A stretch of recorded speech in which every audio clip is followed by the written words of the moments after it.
Alrighty, Rue. I think we are officially live in the flesh. Are we? Are we not? I think we are.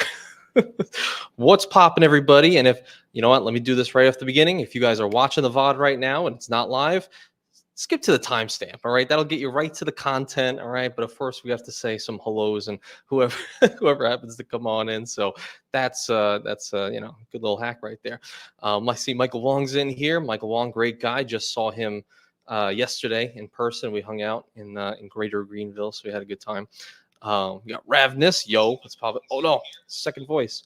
Oops, do that so I can see some things. Hold on. What do we got here? Ravenous. We got Lonnie. He's saying, hey, Sebasist. Yes, live. Chad Money Minutes.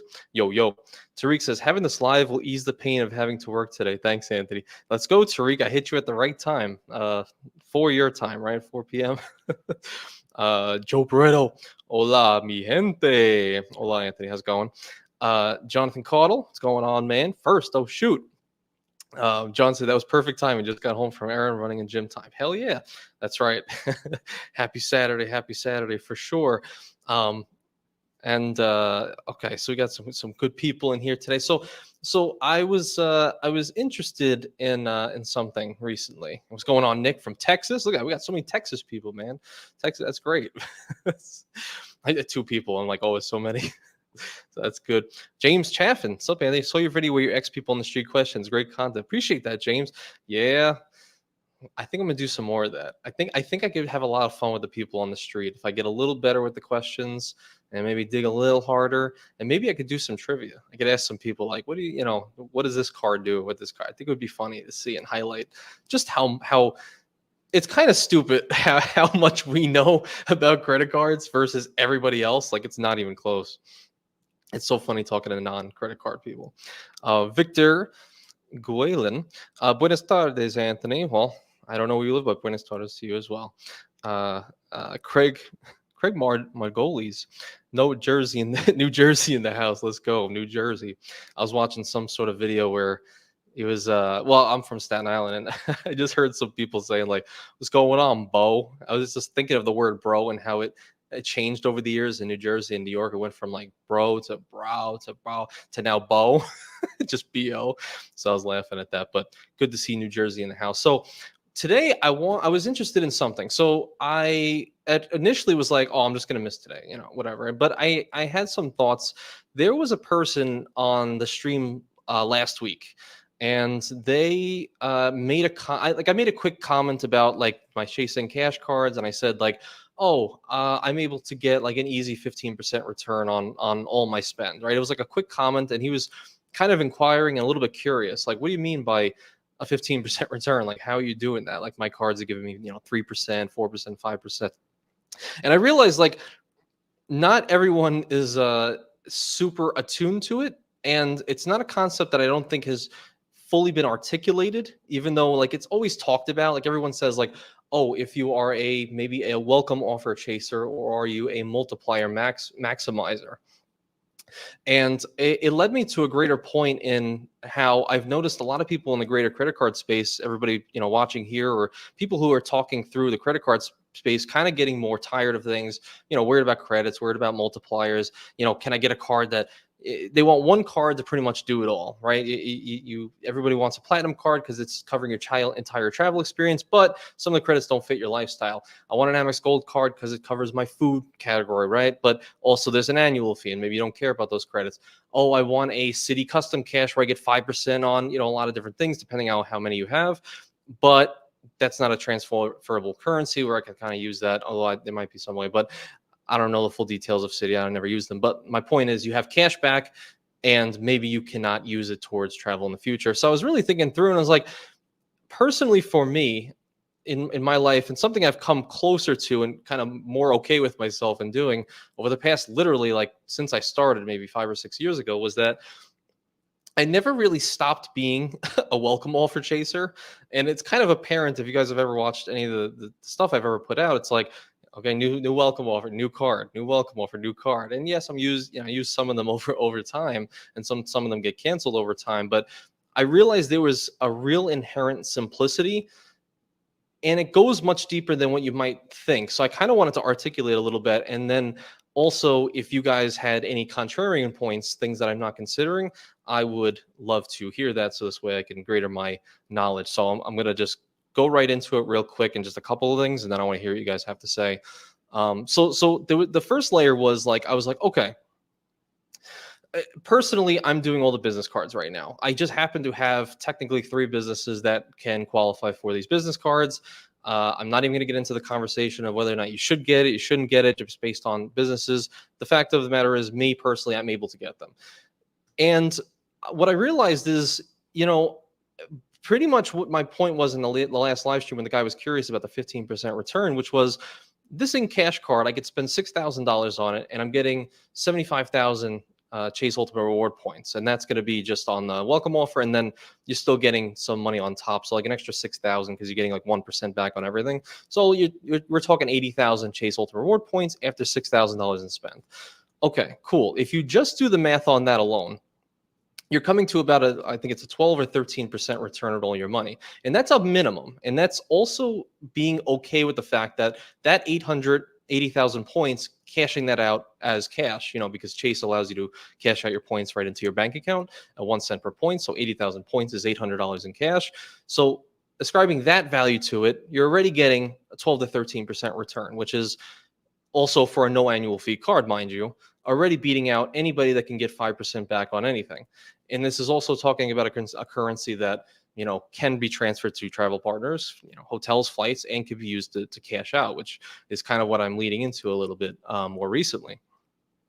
But it doesn't just end there, because it's also the fact that I'm able to now simplify my approach. It's not just like I can only spend money on these few categories, right? Or a couple things here and there, groceries, whatever. It's everything. I mean, I put the rent on it, I put the groceries on it, I put everything on this credit card, and I'm still able to get that 12 or 13%. So it's simplifying the fact that it's like easy value for spend that most people are doing anyway. Like, I would like to think with someone like myself with an income of like around 30K, I think a lot of people are at least at my level or probably above, that, you're spending probably about that much every single year on just like, even just your groceries, to be honest, like 500 a month. You guys have a family. I'm like, okay, even if you do nothing else, have 0 credit cards, but you just have one card like this business card, and there's other examples of this, like you can get an Amex Gold, spend 6K and get 90K points, right? And I'll talk about it after. But me personally, it's like, okay, now I have this card. I could literally get this one card for the entire year, and most likely, if my spend is not that much more, beat out anybody else in the entire world if I get like a 5% card and what have you. And really, the break even point, if you think about it, on a 5% card to actually earn more than, my $800 in cash back would be like $20,000 in spend. So I'm making what someone would spend $20,000 on a 5% card, if you can even find a 5% card that has no caps, for the exact same amount of points, because that would be $1,000 in cash back and only cash back. And this card's giving me like around $800, not even factoring in if I spend more than, the allotted $6,000 in spend. That's just minimum. I could keep using it, especially if I have like a business unlimited. Boom, that's even more so, 1.5% on everything. So even if I go up a little bit more, so it's like, I don't know why, I like, in my mind, I get it. I've been able to like do this every single year for the past 5 years. The first few years were at my parents' house, didn't have an insane amount of spend, but enough to hit some welcome offers. So I'm talking like the platinum, the gold, and the green. And then I guess some people might be thinking like, okay, if business cards aren't an option, then what's another option for me? And then I just think like, okay, there are personal cards, right? When I bought my wife's ring, I jumped at the chance to apply for 2 cards right then and there. I got the Chase Sapphire Preferred, which was a $4,000 minimum spend and 100,000 Chase Holden Reward points, and I got a Hilton Honors no annual fee, which is 150K Hilton Honors points, which I ascribed like a 750 travel value to that. And then the Chase UR points was about a minimum $1,000 in value. So I was like, just for little purchases like that here and there, I was able to really take advantage of it. But if I were to be, if I was using a 3% card, a 5% card, what am I getting back on that same spend? $300 maybe, if I'm for the same maybe 6K worth of spend. So I don't know. It just highlights to me that well, I guess on that same tangent, so of simplifying, I don't have to worry about having an army of city custom cashes or having 100K in, Bank of America preferred awards to get that 5.25%. I wouldn't really have to worry about accumulating all these separate cards that have annual fees, because Amex Gold is 4x on groceries. I'd be like, all right, I'll just save the 250 and I'll just, apply for another apply for another card that has a welcome offer similar to what I'm spending in a year. Now, I think where this really does not work, which I don't think is the majority of people, but where I don't think it works is if you're people like, I don't know if Keith's in here, but he always mentions like funneling a lot of money through his cards. I'm talking people that are out there spending like 50K to 100K, $300,000 a year through their credit cards and their businesses. Then sure, the earnings multipliers on cards will really, really just like outweigh any welcome offer for the most part if you're spending that much money on it. But I'm not talking about, not necessarily talking about the crazy earners, talking about people more like me where it's like low income, low spend, don't really do much, but can greatly outweigh some of these benefits. So I would say those are like the main two things that really simplify have simplified everything for me. It's like, I get there's a whole mantra against like, don't be chasing welcome offers, but I don't really see the point why, other than the fact that you're like maybe worried about your score because you're on that limit of like a 7 something, and you're like, oh, I'm gonna have to get a home loan very, very soon, and I don't want the inquiries to mess me up. Or if there is a specific card in your mind that is sensitive, like an issuer that's sensitive to like what is it? Is it a U.S. bank or something is sensitive to inquiries and like disallow you and whatnot? I could see that, sure, but I'm also like, I've been doing this for the past 6 years and has never denied like pre-approval letters for home loans, got car loans, really favorable rates. It's like, especially in this market nowadays, banks are not really too worried about your credit scores. In fact, I just got some letters from some local lenders that were like, hey, we'll now still approve your people down to like 550 or 580 credit score with the same rates as everybody else that's getting in the 700s with like 0% down, or like certain FHA loans, and even Navy Fed is pretty good as well. So I'm just like, what's the real downside? I don't really see the downside. Like even factoring, okay, I'll do this math too, because I recorded something earlier and then I thought about it more. You might be saying like, okay, I'm not going to do a chase card. Okay, cool. Let's say, for example, like even this, let me see if I can bring it up. I was thinking through it too. I was like, all right, what's the worst case scenario? Okay, so even if I want to get a personal gold card, okay, cool. It's 90,000 points I can get right now for 6K in spend. So same exact spend as the chasing cards. Cool. All right, so now you're getting 90,000 points. So what is that really worth? Because maybe you're just wanting some cash back. You're a cashback guy, but you don't want a cashback card for some reason. So if you do a little bit of math on this, I mean, you factor in if you have one of these, right? If you have I don't know if it shows it, but the Amex business checking account. Now, this is a free account. I signed up for it recently, and you get a business debit card.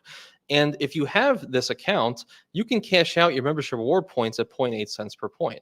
Okay, cool. So what does that mean? So if we go to the calculator, we take 90,000 Amex points and we multiply it by 0.8%.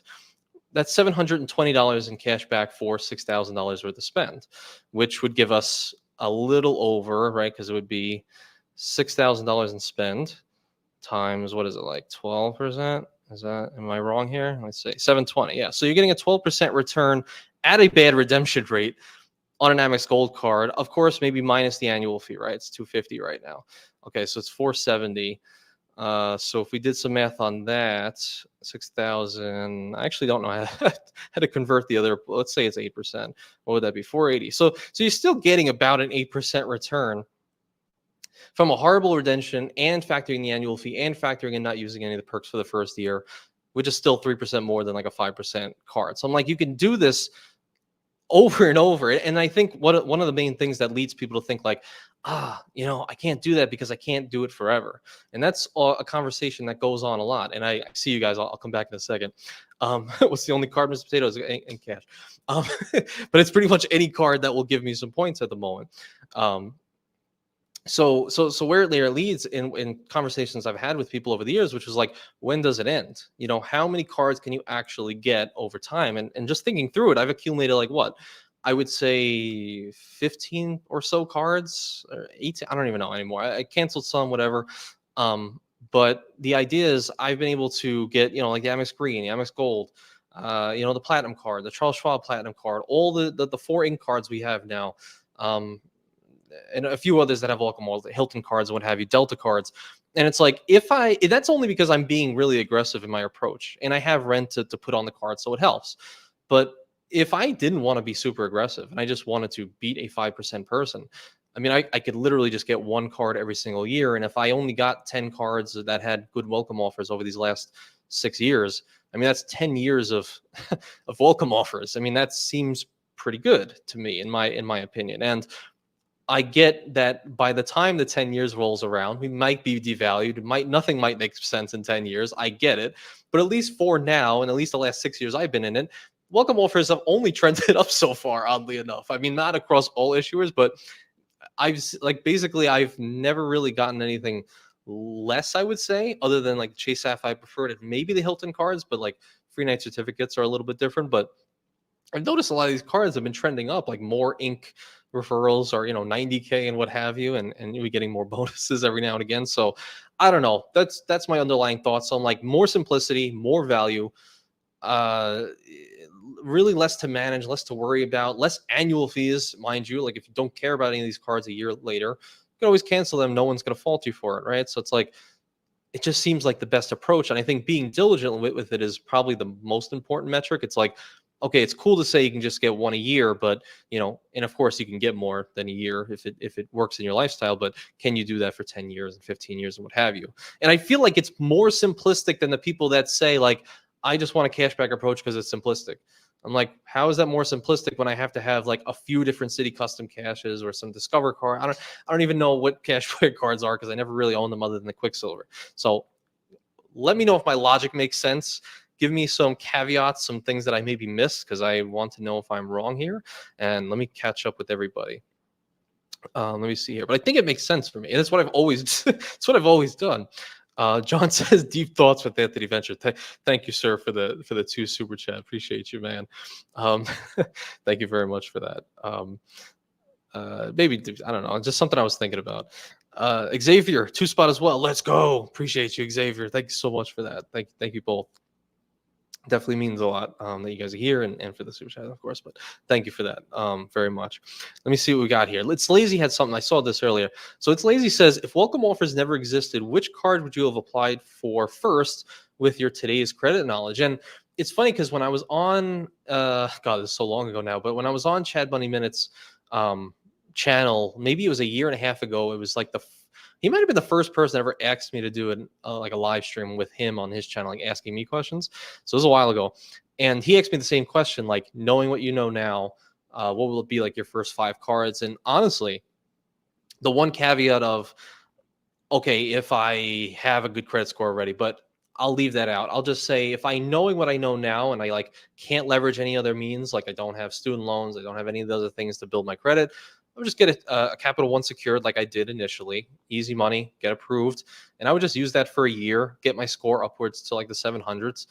And then I would probably just start progressing into Chase land. I would just get an easy 40% return on the Chase Freedom Unlimited, spend 500, get 200 back, graduate that up, or even get a flex, get another 40% return, graduate up to the Sapphire Preferred.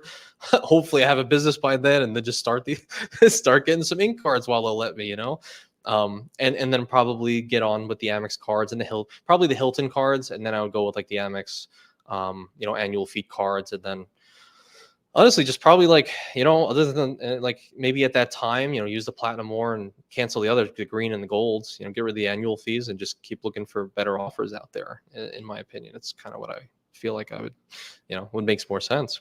Woodsy says those ink cards are really hard to beat. I'm glad I got approved for the ink, and of course I used a referral from the Venture Capital Discord. We appreciate you, Woodsy. Thank you very much for that, man. I appreciate you, and I'm very happy you got that. Let's go. Very happy for that. Let's go the subfecta. Yeah, man, it's the subfecta. I am for sure chasing welcome offers. Xavier says it just makes sense. Constantinos, welcome offers always make more sense. What you do later with these cards is a whole different story. Yeah, absolutely. It's like, okay, if you don't want to foot the bill if it is an annual fee, then let it go if you want after your year. I mean, it's not that taboo, I don't think. I think it seems to be taboo. I don't necessarily know why. Maybe it's like not okay with the issuers, but I don't know. It's like the people who love the cards end up just keeping them long term, you know. And like there's some cards that I just am not going to cancel, like just because I like them. Um, so I think it just happens as a proxy anyway. But you might as well get that amazing cost. Oh, and I totally forgot the third point, the most important. Sorry. All right, we'll go back. The third point. So one was like simplicity, one was easy value. The third thing was like there is a simplistic nature in getting so much value on the front end. And this is something that I've really taken to heart from Spaeth in the Discord. You guys may have known Spaeth Go. He really does mention the fact of cost of acquisition, and I don't think it's given enough light. So I want to highlight his view on it because it just makes a lot of sense, and it's something that I just kind of mentioned is what we've been doing for so long. So imagine, like I said, this world where I'm able to get this card and get a 15% return once all is said and done with the welcome offer. Okay, cool. 15% return, and I have 80,000 Chase Ultimate Reward points. My cost of acquisition is so low comparatively, like I said earlier, like a 5% City Custom Cash user and spending $20,000 on that card to get just a little bit above what I'm earning. So like $6,000 to get all that value. And what that inherently does by getting a 15% return is the load on when you actually go to redeem these points going forward. I mean, think about it. If I was really scrounging and I was like, oh, I got to use this Chase Freedom Unlimited 1.5x on everything, which is good, mind you.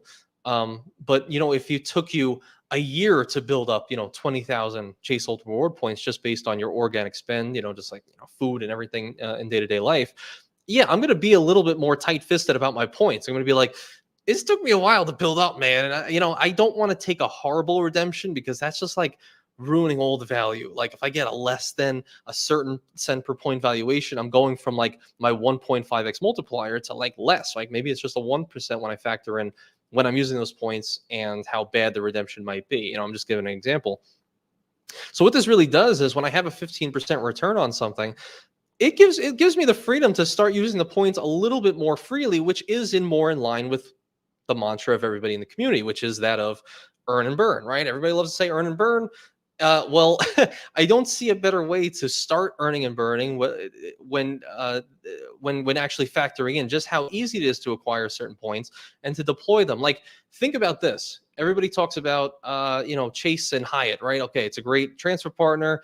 It's a great value that the your points for Hyatt, right? Everyone says 2 cents per point. I don't care about the valuation. I'm just saying what people say, or in blogs and whatnot. Okay, even if I were to somehow get an imaginary unicorn redemption on a Hyatt stay, like a unicorn in a bad way, like a messed up freaking totally messed up unicorn that lost its horn. It's a point, like say I got 0.5 cents on a redemption. Okay, half the value as like a 1 cent per point, like a cashing out, so to speak. That 15% comes down to around 7.5% return, right? If you're going to take a like for like on this impossible scenario. Even factoring like Mr. and Mrs. Smith, you still are beating out a 5% card at your 7.5%, factoring in like an ungodly, horrible redemption rate. So it's like I could still take a horrible redemption, have a lot of fun, and I'm still beating everybody else. And that just makes a lot of sense for me. And like again, let me know if my logic is flawed. But I just think it makes sense. Like I was thinking about it from every angle. Redemption's easier because the cost of acquisition is so low. I don't have to worry that much. It's so simplistic because I can get one card for everything. Am I wrong? Am I crazy? Let me know. Please let me know.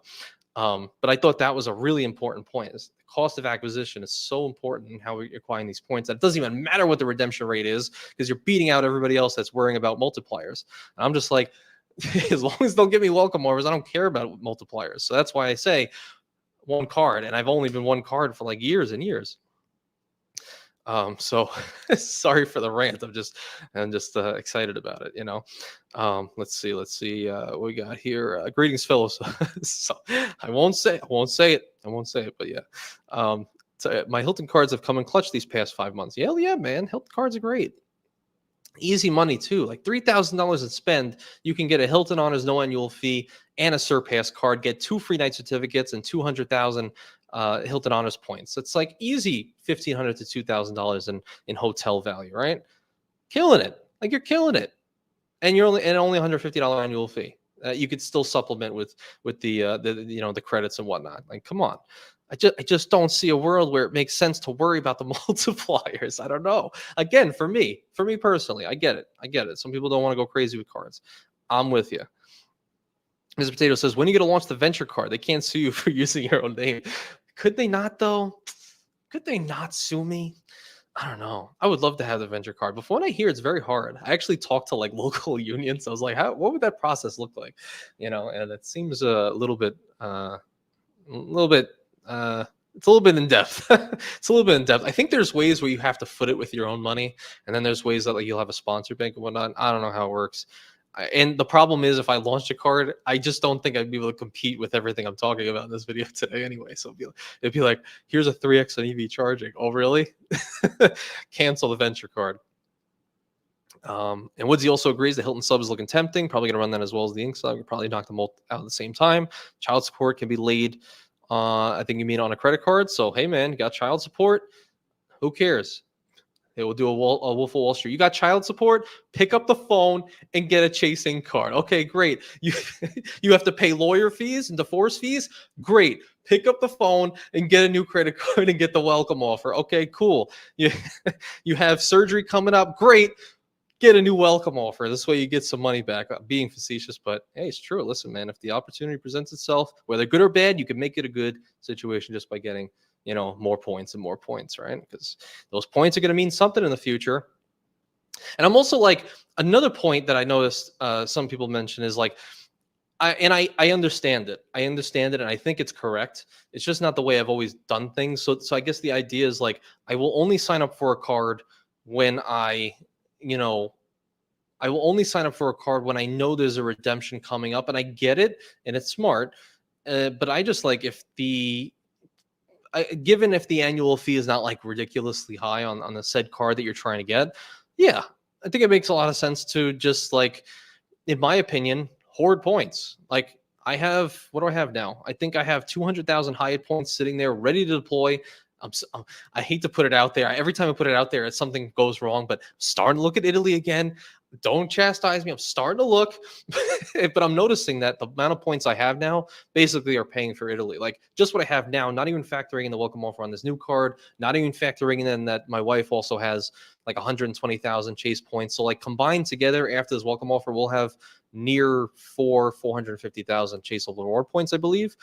So I'm happy to have that as a store of value, so to speak. So this way I can foot the bill of all those hotels going forward. And I'm happy that I have that stash because, well, if I didn't, I'd be scrambling. I'd rather have and not need than need and not have, right? So I think it's pretty cool.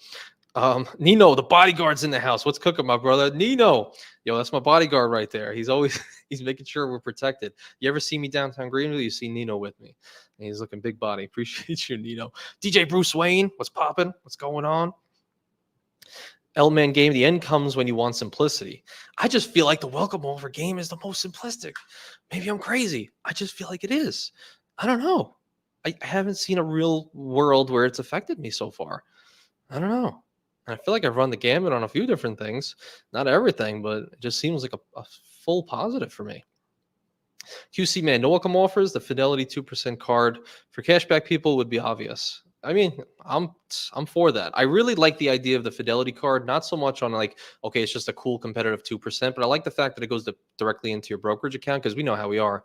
If we have money in our accounts, we're more than likely to use it, right? So, but if it's in a brokerage account that, you got an ACH transfer to your bank account and whatnot, it's a little bit harder to take out. And I like the idea that you could just build up your cash back into investable assets going forward, and you have that little barrier. So I like it for that reason as well. And let's go, Nino. Go get that in cash. I'm pulling for you, man. I'm pulling for you. Mr. Potato, when will we get another street interviews video? Good stuff. Thank you, Mr. Potato. I'm gonna try to get it like at least once a month. I think that'd be a lot of fun. Me and Gabe the Ghost Hunter went out and we had a good time. He actually, on his channel, what we did was a lot of the people who had credit card knowledge. Also, for some reason, there was a correlation between them and people that also had ghost hunting, or not ghost hunting, but ghost paranormal stories. So like we turned it around, and then he got so for those of you, who liked any of the characters on that video, they'll persist in the ghost fashion on his channel when that comes out. Shout out to Sledge for doing the research. Hell yeah. Carlos says subs are the meta for low spenders. Yeah, that's what I feel. I mean, I don't really know typically what I'm spending per year.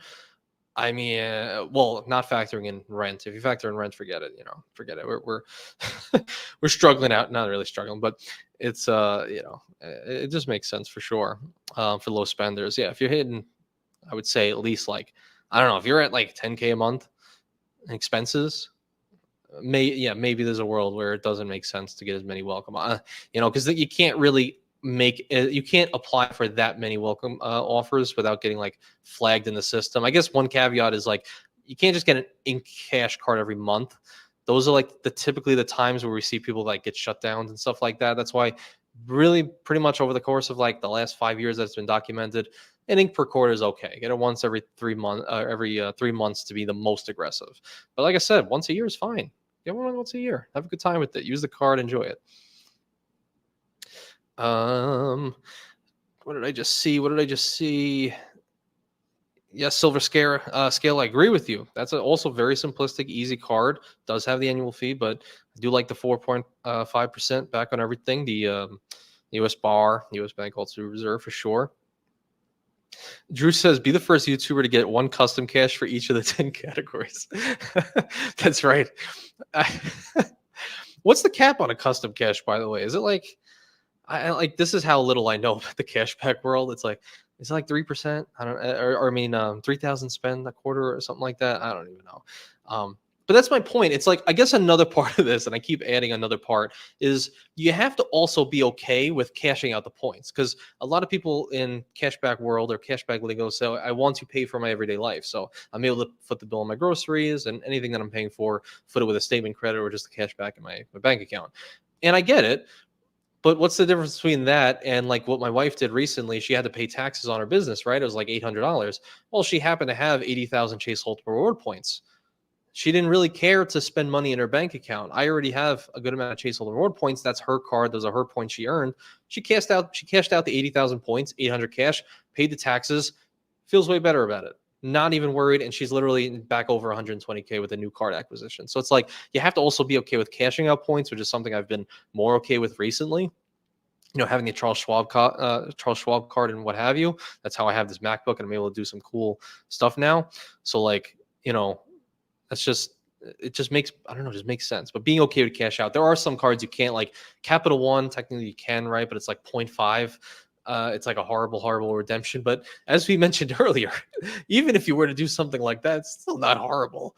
Horrible redemption with the cost of acquisition. It's like that's the most important thing, and something I learned from, like I said, Spaeth in the Discord. It's like, what's the cost of acquisition? Yo, this chat is lit. Look at that. We are lit. Gemini says, came here to hit the like button, but I'll watch the recap later. Appreciate you, Gemini. By the way, I like the street video you did recently asking questions. That one guy was annoying. I'll let you decide on which one I'm talking about. Well, okay. There's only two. I know who you're talking about, and I didn't really know how to react to that guy. He's like, I'm running up balances. I can't pay. I hate credit cards because I max them all out. I'm like, like that meme. What is that meme? You're like, just side-eye monkey or whatever. I'm like, I get it. That's the majority of people out there. It's why we have 1 trillion credit card debt. Everybody mentions, right? And W, don't worry. It's the one in the thumbnail. It's just literally any card that has a welcome offer. Thank you, Woodsy. Yes, that's right. 113 people. We had 113. Let's go, baby. Killing it. Maybe we're saying something that makes sense. Maybe it resonates with the people. I'm not sure. Justin Larson, what's poppin', man? My most used is the Freedom Flex. Hell yeah. Not bad. Shout out to Cal Barton. Wait, is Cal in here? Did I miss Cal? Shout out to him regardless if I missed him. I'm sorry if I did. Okay. Kiki, yo, this chat is lit. Kiki, what's going on? Kiki would agree with me, I think. I think she would agree. Let me see here. Appreciate you, QC, man. It's lazy. As long as you don't buy a super pricey Supreme toaster with your points, earning points is worth it and kind of fun. For sure.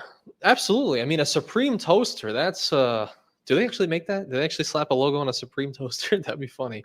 You know, it's funny. It's a weird corollary. I don't know why it made me remind me, but I'm planning something for the new since like the Saks credit just came back in with the Amex Platinum. You platinum holders, $50 Saks just came back in July, and I have a gift card, and I wanted to pair it and buy like those steak burgers. You can actually buy like food on Saks, and I wanted to order that and then like cook it.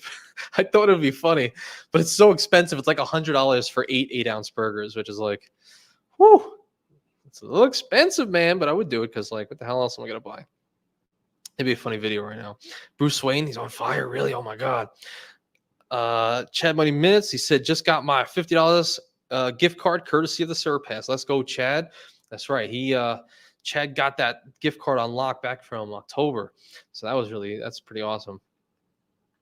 Stan says the ink train is nice, but only works in certain spend situations. Spending could be consistent, but sometimes comes in bursts. A course setup or a catch-all card will always be necessary.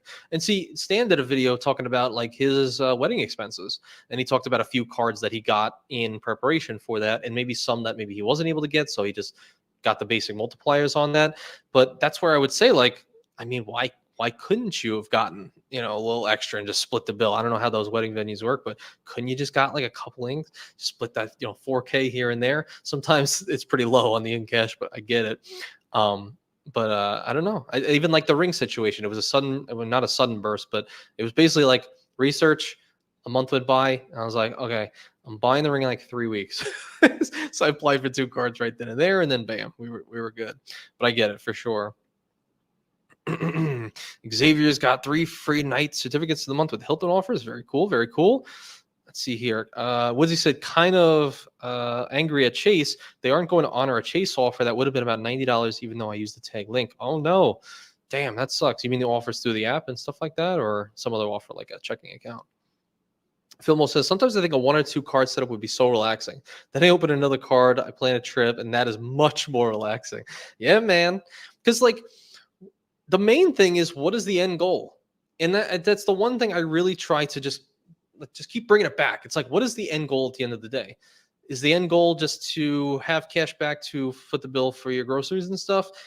For a lot of people watching, I'm sure that's true. I think for a greater majority, I feel like most people are like me, which is like, I want these points to enhance every area of my life. And so far, especially last year, it has done that. I have cashed out points to buy this MacBook to help with the business, right? The YouTube channel. I've used them also to stay at the Waldorf Astoria, and you can have both of them in DC. Like you can kind of have both. So why not just have both if you can? It's the way I kind of look at it. Like, what's the end goal? Okay, life-changing vacations, because we're taking vacations that most people would dream to take. Just dream to take. I was hanging out with Michael Wong yesterday. You guys know Michael Wong of Wong Way Travels. We were hanging out in Greenville, and he was talking about like, oh yeah, we were just in Japan. It's pretty cool. I'm actually going back. It's like I know nobody in my life before Points of Miles that went to Japan. Now all of a sudden, everybody I talk to in the Points of Miles has been to Japan. It's not normal, the life we live, but I think it's one that we should keep pursuing. So whatever's the easiest way to do that is, I'm all for that. Let me see. Tyree says, oh, wait a second. Wait, I think I'm missing something. I'll come back, Tyree. Or Tyree, I'll just say, thoughts on the World of Hyatt card. I'm trying to use the sub for a stay. Is the card worth it? So my wife has the World of Hyatt personal card, and she is just about to get the free night certificate, because you guys know you have to pay the annual fee for a first year. Second year, you get the free night certificate. And I like now that they changed it. I like that Hyatt allows you to actually transfer your stuff over. So if you have like a guest of honor certificate for you folks who are globalists, or if you have a free night certificate or even a club award, you could transfer it to somebody else. So I'm going to have her transfer her free night certificate for her card over to me, because I just earned the free night certificate with Hyatt by staying at 5 different locations. And I think that's cool. So I like the idea of the free night certificate. I'm going to use it at some pretty cool properties that are probably worth in the 300 range. So technically it would be worth it. Got, the 30K welcome offer and a little bit more on spend. So I think it's cool. I would like to see how like the free night certificates I know are powerful. I just want to use it first and be like, was it worth keeping the 95 for it? I think the answer will be yes, because I like just having the free night certificates. So I think it'll be worth it. But I'll say jury's out so far. But I'll say right now it's probably worth it. Oh, and I totally missed. Sorry. Woodsy, 10 spot. Appreciate you, sir. Make sure to hit that like button. The community needs to beat the algorithm. Oh my God, I appreciate it. I appreciate it. Thank you very, very much. Although I hate to say it, but I don't think likes do anything. I don't know if I'm like, going crazy, but I don't think likes doing nothing. I don't think anything does anything. I think it's just like if it's good content, the video will do well. I think that's it. maybe I'm wrong, but I just said, but thank you either way. Just being here, it means a lot to me, and thank you so much for that 10 spot, man. I really appreciate that. And I feel like I missed something. Well, it's lazy said. Oh, so thank you, Woodsy, for that. It's lazy. €249, baby. Got them. Street video was really cool and fun. More like it. That's so great. I'm so happy people really like that. I was really unsure of how people would perceive the street video. I just thought it'd be a fun thing to do. Um, so I'll keep doing it. I think that's fun. So thank you. It's lazy for that. QC man, the street interviews. First woman knew her stuff. Yo, she did 7 to 10 credit cards, and she has a gold and a Venture X, and she's going to get a reserve next. She must watch the video. She has to be in the videos. What I should have done is I asked her if she watches credit card YouTube. I want to find somebody that knows some of us. Maybe I'll get a printout of like everybody's face in the community. Like, do you know this man, Sebi? And then like, do you know this man, Daniel Braun? And then do you know this man, Spencer Johnson? And just keep going, and see how many they actually know. That would be pretty funny. But thank you, QC man, as well for that. And then Filmo, Ghost and credit cards. Who knew? Yeah, who would have thought a correlation between people who know about credit cards and told ghost stories? Because I'll be honest, I was pretty nervous walking up to people, and there was a few times we were like, "Hey, you want to talk about credit cards?" No, or like, "Hey," like they don't have any credit cards and they know nothing about it, or some people were in debt and stuff. But for some reason, all those people were like, they don't know about credit cards, and they didn't have any ghost stories. I don't know if they were just being standoffish, but I don't know. It might be something to it. So thank you, Filmo. And John, appreciate you, man. 90 people watching. That should be 90 likes, or I'm sending Nino to visit you. Yeah, Nino's going to strangle you, man. Nino's on the payroll. Don't forget. What we got here? W said earlier, just any card that has a welcome offer at the time, pretty much. Nino makes CJ's arm look small for sure. Oh, Joe Barreto, 2 spot. Appreciate you. The street interviews. The last girl was hot. Listen, remember what I said? About everybody that I make a video about, like the Reddits and whatnot. Remember I did a credit Reddit last week, you guys who were here? Sure enough, 20 minutes after I finished the live, the dude's like, I'm the guy from the Reddit. And he had like a whole page of notes of just like stuff that he just going over everybody's comments, essentially. So she might be watching, the last girl. I forgot if she got my channel or not. I can't remember, but she might be. You never know. So Joe, you might have a real shot. I'll hook you guys up. Oh my God. Thank you, Joe, for that. I appreciate it. Chat Penny Cuffs here. What's going on? W says, separate note, you guys see how Calby hardly adds his cats to his videos anymore? Unbelievable. You have no idea how often Calby tells me, he's like, wow, people really cared. I feel bad. He feels really bad that he's not a cat anymore. I'm going to let him know, though. I'll let him know. I'll let him know that you're upset. Alan likes credit cards. I'm glad you do. Hopefully your dog does too. I'm all about it. Next stream, shopping with Saks credit. You know what? For some reason, the Saks burgers that I want to buy, the $100 burgers on Saks, they're like not selling them right now. It's like, oh, notify me when they're, but not even back in stock. It's like, oh, we're not selling them currently. So I don't know if there was like a thing with the mad rush for 4th of July, which, by the way, how is you guys 4th of July? But if that happens, I might stream like a whole cooking show with the Saks credit. That'd be cool, right? That'd be fun, because we've been going crazy with those types of burgers. Joe, she lives right next to me. Oh my God. QC man, second guy that was interviewed would be a better son if you use the CSP, send his money. Oh yeah, for sure. Oh right. Yeah, he was using gift cards and sending it to his parents. It was very cool. Oh, Todd, appreciate you, Todd. How soon can I reapply for Ink Unlimited and get the welcome offer? I canceled after the first year. The answer is anytime you want. So so basically what happened was I applied for a Chase Ink Unlimited. 3 months later, got another Ink Unlimited, and those two were under 2 separate businesses. It was one for this YouTube, and there was one for my real estate business. Then she got one, and then my most recent one, which I did live the other day, was an in cash. So that's this one, right? This is the one I just got the other day on live, and I use the exact same information as I did on the first business. So YouTube channel, same income, same everything, still got the welcome offer. So if there was any shadow of a doubt that you can use the same business, get the same welcome offer, same card to a degree, you're good to go. So anytime you want, you can apply for another one. So thank you for that super chat, and I hope that helps. I hope it helps. Of course, as Matt Clausen mentions, we might, who knows, the ink train might end. And given the way the world is right now, with things changing and moving around every now and again, I wouldn't be surprised if, you can't get as many business cards or ink cards in the future. So I'm kind of just making hay while the sun shines, and taking advantage while I can, as long as I can. So this way, like, think about it. I always bring this up, but not to rub in, but just to mention a point. Like, I got the platinum welcome offer of 60K, sadly, and I got the Charles Schwab welcome offer of 100K. You cannot do that anymore with family language. So it's like, had I known in hindsight what I know now, I would have picked up a Morgan Stanley, the Schwab, and the vanilla platinum card, and got all the welcome offers. But can't do that anymore. The ink cards, any of these cards that have really nice welcome offers and that we're talking about, very likely these things go away in the future. You never know.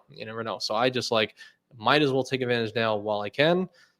Figure it out later, in my opinion. The Black the Engineer, there is no end goal. Keep the game going forever. That's the way I see it, man.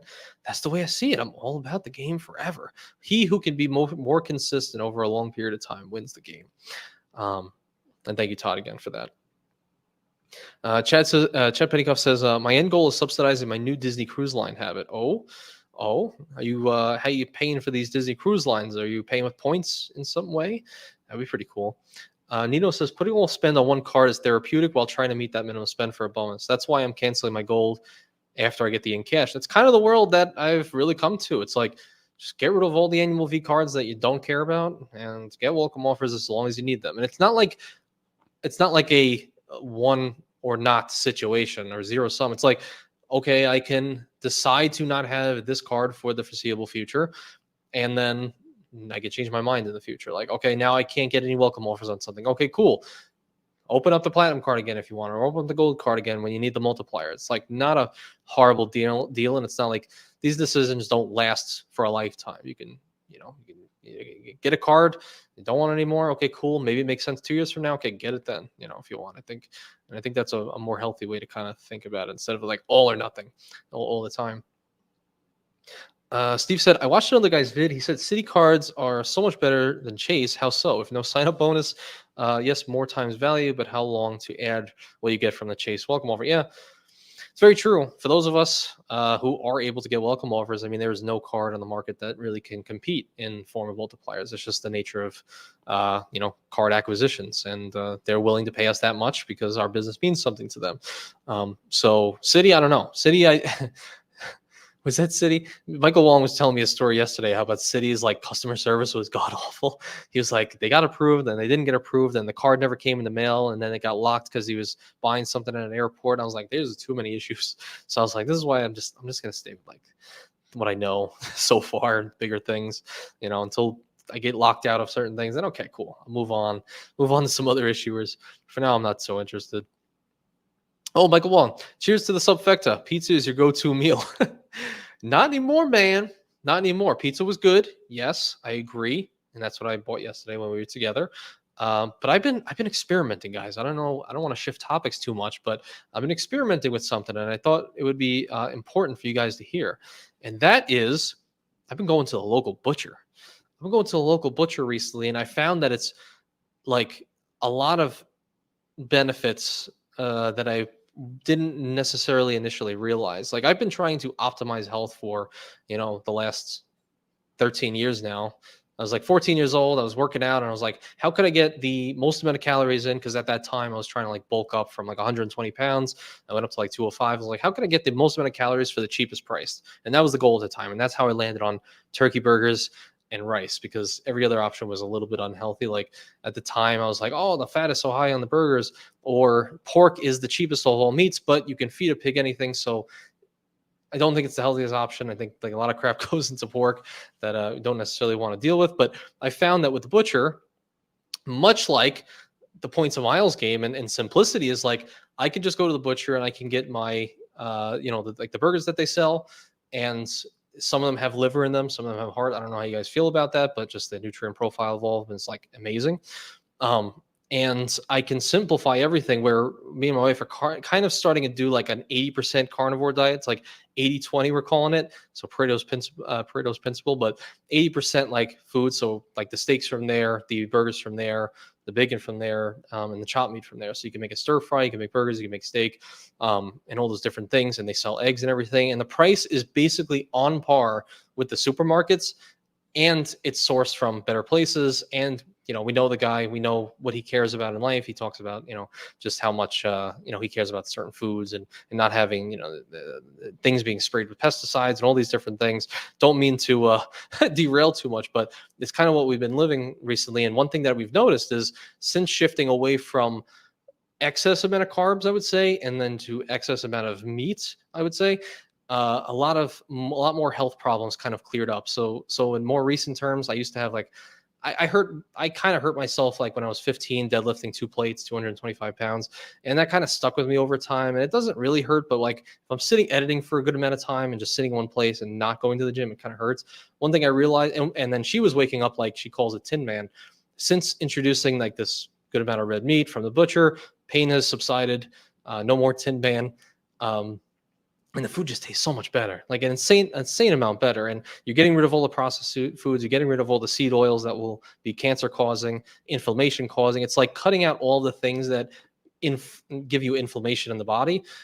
That leads to having way less pain. And I've gone through this cycle in my entire life, and I don't want to bore you through the details, but essentially I used to have a diet where I would do a dozen eggs a day. Every single day I would do a dozen eggs, till I talked to a doctor, and he told me they have something called Avidum, I think it's called Avidum, which essentially binds to all the other nutrients that are coming into your body, so all your micronutrients, and will essentially render them useless in digestion. So like I had bad eczema, I had really bad skin, very oily skin, and in conjunction with the 12 eggs, I used to do a bag of spinach every single day. Ones you buy at the supermarket, I'll do it by the mouthful. And with that, not to be graphic, but I would have a lot of acne, a lot of pimples all over the place.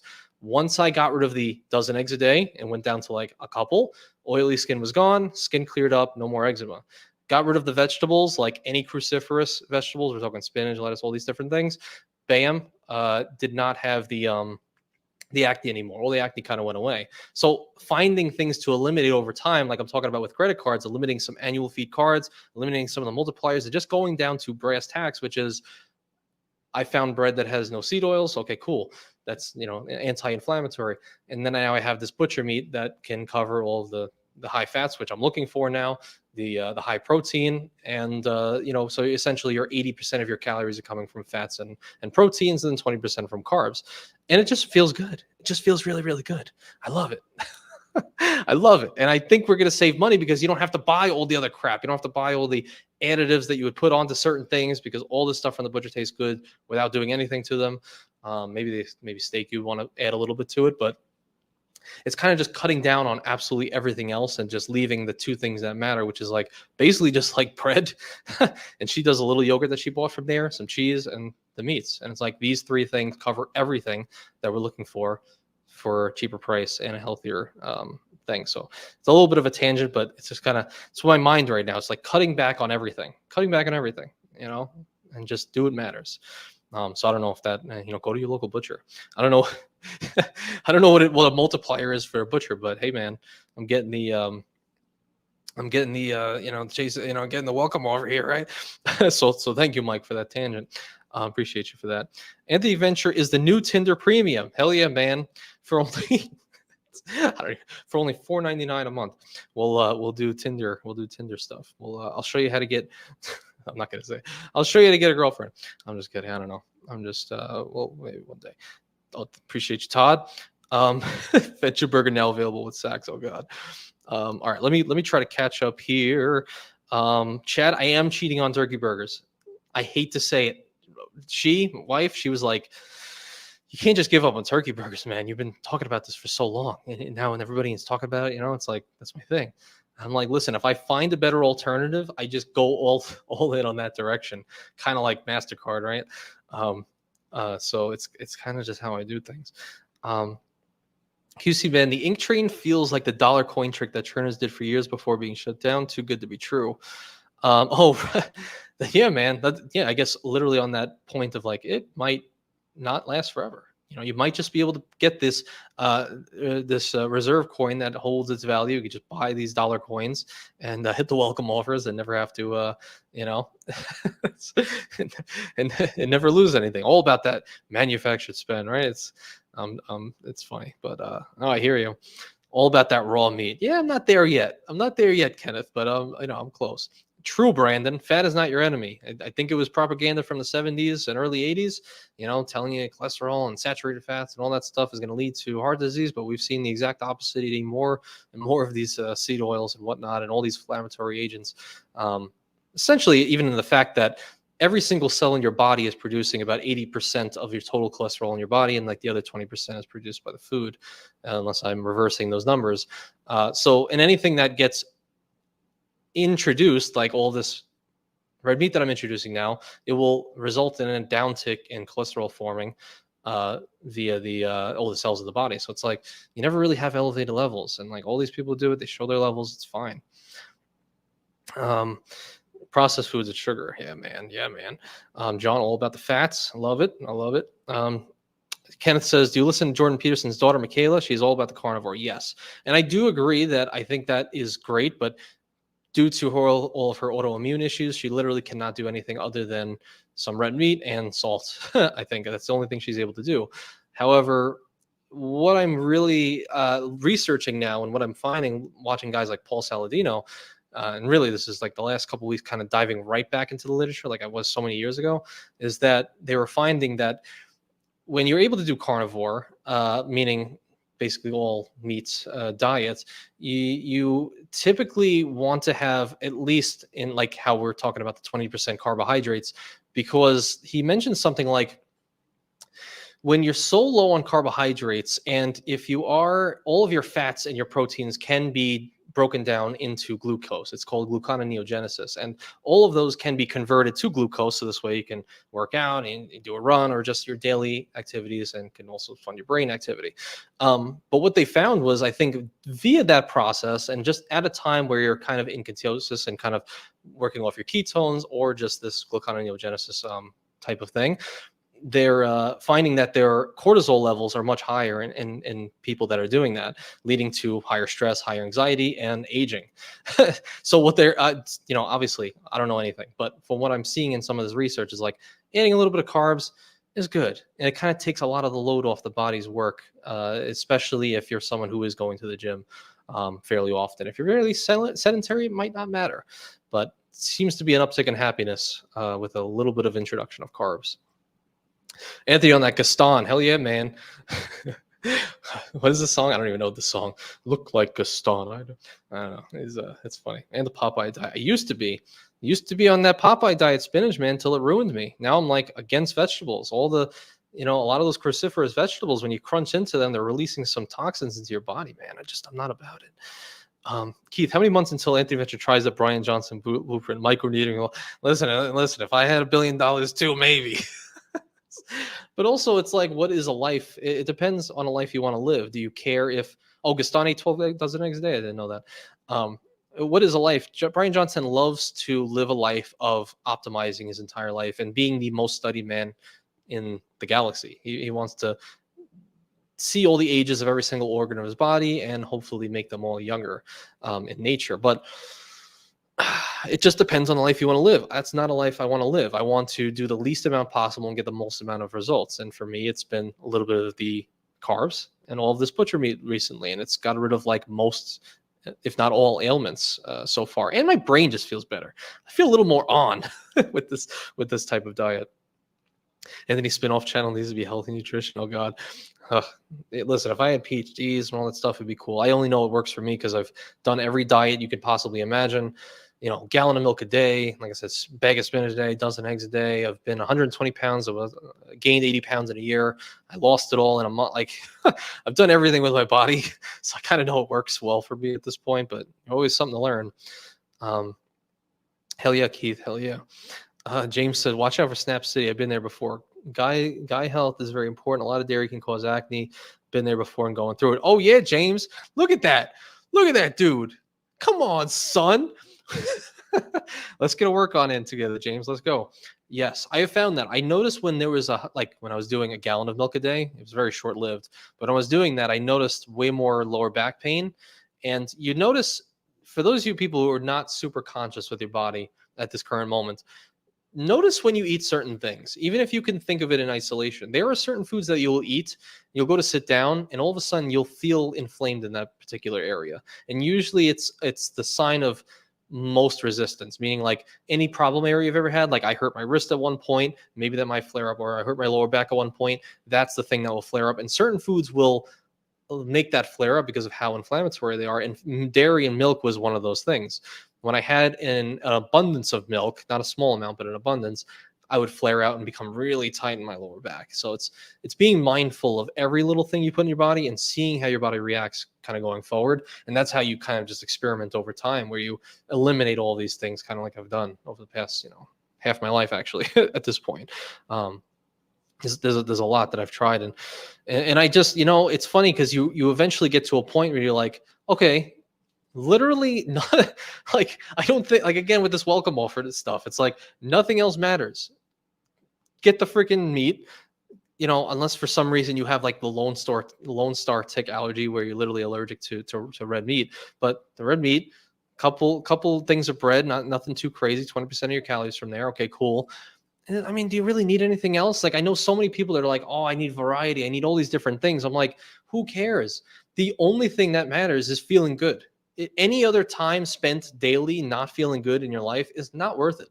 There's been so many times where I'm like, oh, I need to work out, I need to keep gaining weight. And every single time I get to a point where I'm like over 200 pounds and getting like strong, and I injure myself, or I just don't feel good in day-to-day life. You have stomach problems, what have you. So I'm like, any day I could spend in like good health is a day well spent. So it's not worth like the takeout food. It's not worth the, I don't know, the candies and stuff like that. Almost always makes you feel bad. Like even drinking, I'll do it every now and again, and like the next day you're not as on. You're not as on, so it ruins productivity. So I'm like, do the thing that makes you feel the best, and just go forward in that direction. And this is like, it's hard to say too, because there are this kind of spans different races as well. Like there are different races that do better with certain things. Like James here from the picture, I could see you're black, right? We're just gonna say it. Black people, I've noticed over the years, just from seeing some studies and whatnot, usually have a harder time digesting dairy. Same with Asian people. Asian people have not been drinking milk for as long as, like I would say, maybe my heritage, which is like the Italians. So I actually have a better time digesting carbs than some other people that are maybe like, I think like, what is it, like Hungarian diet or something, very, very high fats, and like that whole Slavic region, very high fatty. I might not have a liver that can create enough bile to take out all those fats, right? But a lot of this is, depending on where your ancestors lie. So it's really important to kind of look at your heritage and look to that. So like, just knowing that I'm Italian, I'm like, oh, I could eat a good amount of rice. And there was a time I was eating so much rice that I actually gave myself insulin resistance. I don't know if you guys know insulin resistance, but essentially I'm eating so many carbs that my insulin literally cannot produce enough to digest them. And that comes in the form of like, I don't know if you can see, but I won't show you, but there's little like spots that I have, like literally kind of scars all around my body now because of that time where I became insulin resistant. So like, freaking it's it's been, and that's how I like destroyed myself over the years. So like it's just important. So it's like, there's a limit to everything, and just knowing your background, knowing what works for you, and experimenting over time is so important. It's like the most important thing. So that's my long winded. So thank you, James. Watch out for Snap City. I know, man. And now I'm starting to go to like more calisthenics. It's so funny, as we get older, we're trying to like become power lifters, trying to lift the most amount of weight. And now all of a sudden I'm like, I could probably get back to push-ups. And I did push-ups the other day, and I was like, my lats and my chest were more sore than just all the dumbbell pressing I had been doing. So I'm like, I don't know, bringing things down to simplicity is the mantra today. So So sorry, whatever, if I lost anybody. Chad Minicuff, MasterCard is no joke. Legit, man. MasterCard's great. I'm so happy Calvi kind of had us experiment. And James said gut health. Oh, did I miss that? Oh, dairy can cause acne and go into gut health. Yeah, man. And like I'm not with all of these like kombucha and these artificially introduced like some of the why am I forgetting some of the words? But things for your microbiome, like lactobacillus and all these types of things. I don't know. It seems like the more people talk about kombucha, the more issues people end up having. Um, anyway, Lazy says you're talking all the time about how much Mastercard and versus Amex Concierge. Is Visa Concierge complete dog crap? So no. So Visa Concierge. So we did test in Calby's video. We did test the Visa signature card concierge. So like your Chase Sapphire Preferred, for example, and that was pretty good. It was. I will say that the person on the phone and the recommendations thereafter were not as good as Mastercard. However, Woodsy, who might still be here, Woodsy actually did test out Visa Infinite with his card recently. And Visa Infinite did come back with way better choices. And it wasn't like a perfect test because he also gave like a few different things of criteria. So they didn't come back with like a lot of different things. But I'm willing to bet that Visa Infinite is at least on par. And at least from what I've seen, from what he showed me, maybe just slightly under. So it's very good. It's definitely very good from what I've seen and heard. But still, I'm just like, MasterCard, man. MasterCard does it all. And we get the highest level. I don't need a Visa Infinite card. That's kind of like my holding point on it. But yes, I don't think it's dog crap. No, I think it's good. Let me see. Brandon, I eat primarily keto. Oh, by the way, Brandon, did you get the wallet? I sent the wallet. I forgot if I ever asked you if you got it or not. I can't remember anymore. Brandon says, I eat primarily keto, but do some slower carbs like sweet potatoes, brown rice, and beans from time to time. Yeah, for sure, man. And just a little of that introduction of carbs seems to really lower that cortisol, lower the stress in life.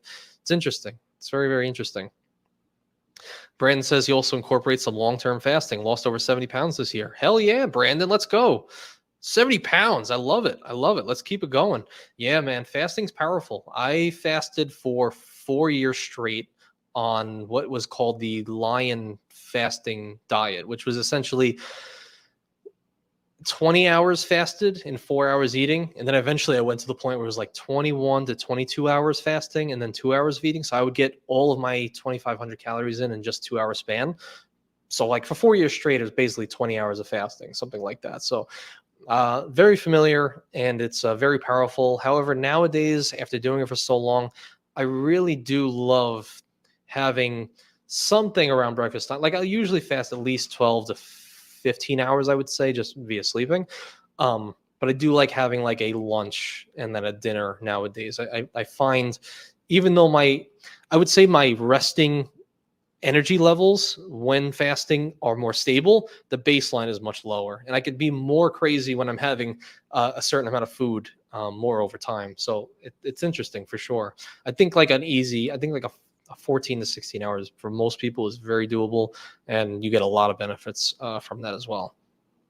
Not even to mention some of the physiological benefits. Not even just like your window is slower for or less for eating, but you also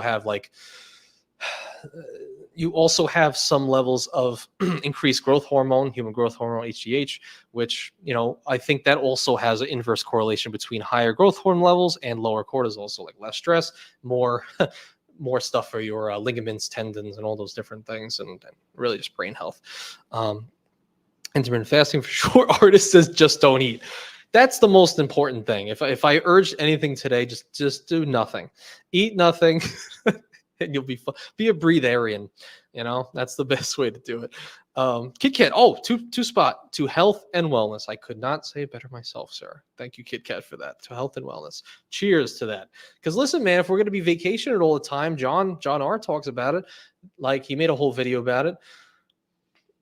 If you're not healthy enough to enjoy like these walks that you have to go on when you're on vacation or these cool things, and if even just what's so underrated is just the state of mind that you're in when you're in a new place, because like when you're eating crap food, your baseline for energy levels is much lower, but also your outlook on life is much lower. Like I noticed when in the past when I've eaten like bouts of crap, I hate to put it that way, bouts of crap, but I've noticed my outlook on life was a lot more dull. Like I didn't have as much hope I didn't have as much optimism. I was a little more pessimistic in life. But I noticed after introducing these things, cutting out a lot of different things, testing things over time, my optimism went up, my happiness went up. Health, water goes. I mean, not water. Food is everything. Food is the most important thing that we could all be, experimenting with every single day. So thank you for that, Kit Kat. Dr. Boombots, I'm doing caveman diet, intermittent fasting, dropped 30 pounds for me. Look at it. Everybody's dropping weight. I love it. Let's go. I absolutely love it. That's amazing. Oh, it's lazy going to sleep now. I know you're over there. Go to sleep.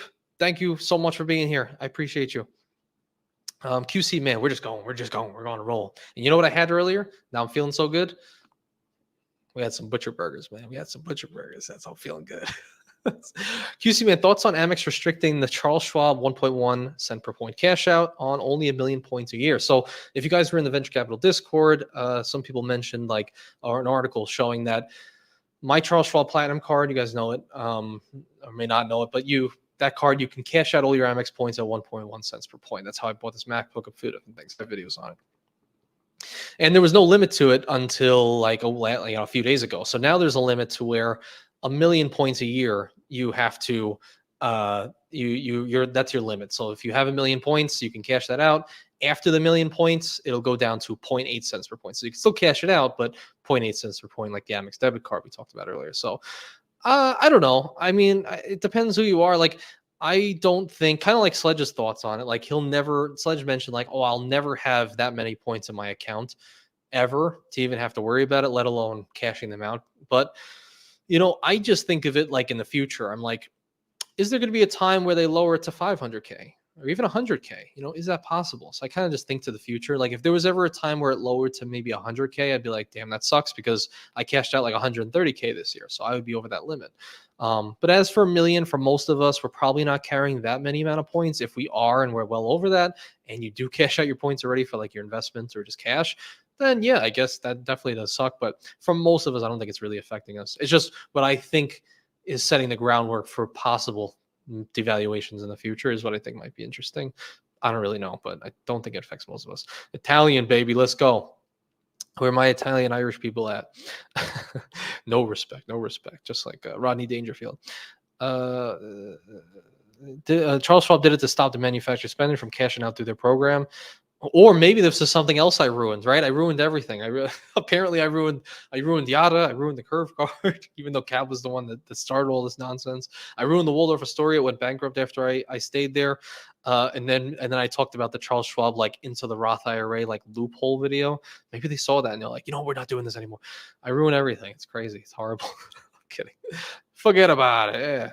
The old motto of Brooklyn. Let's go. Chat many minutes know that. I used to live at the gym. Now you couldn't pay me to go. Come on, artist. Let's go. Get to the gym, man. Where does Bojangles fit into this diet? Lunchtime? No, not lunchtime.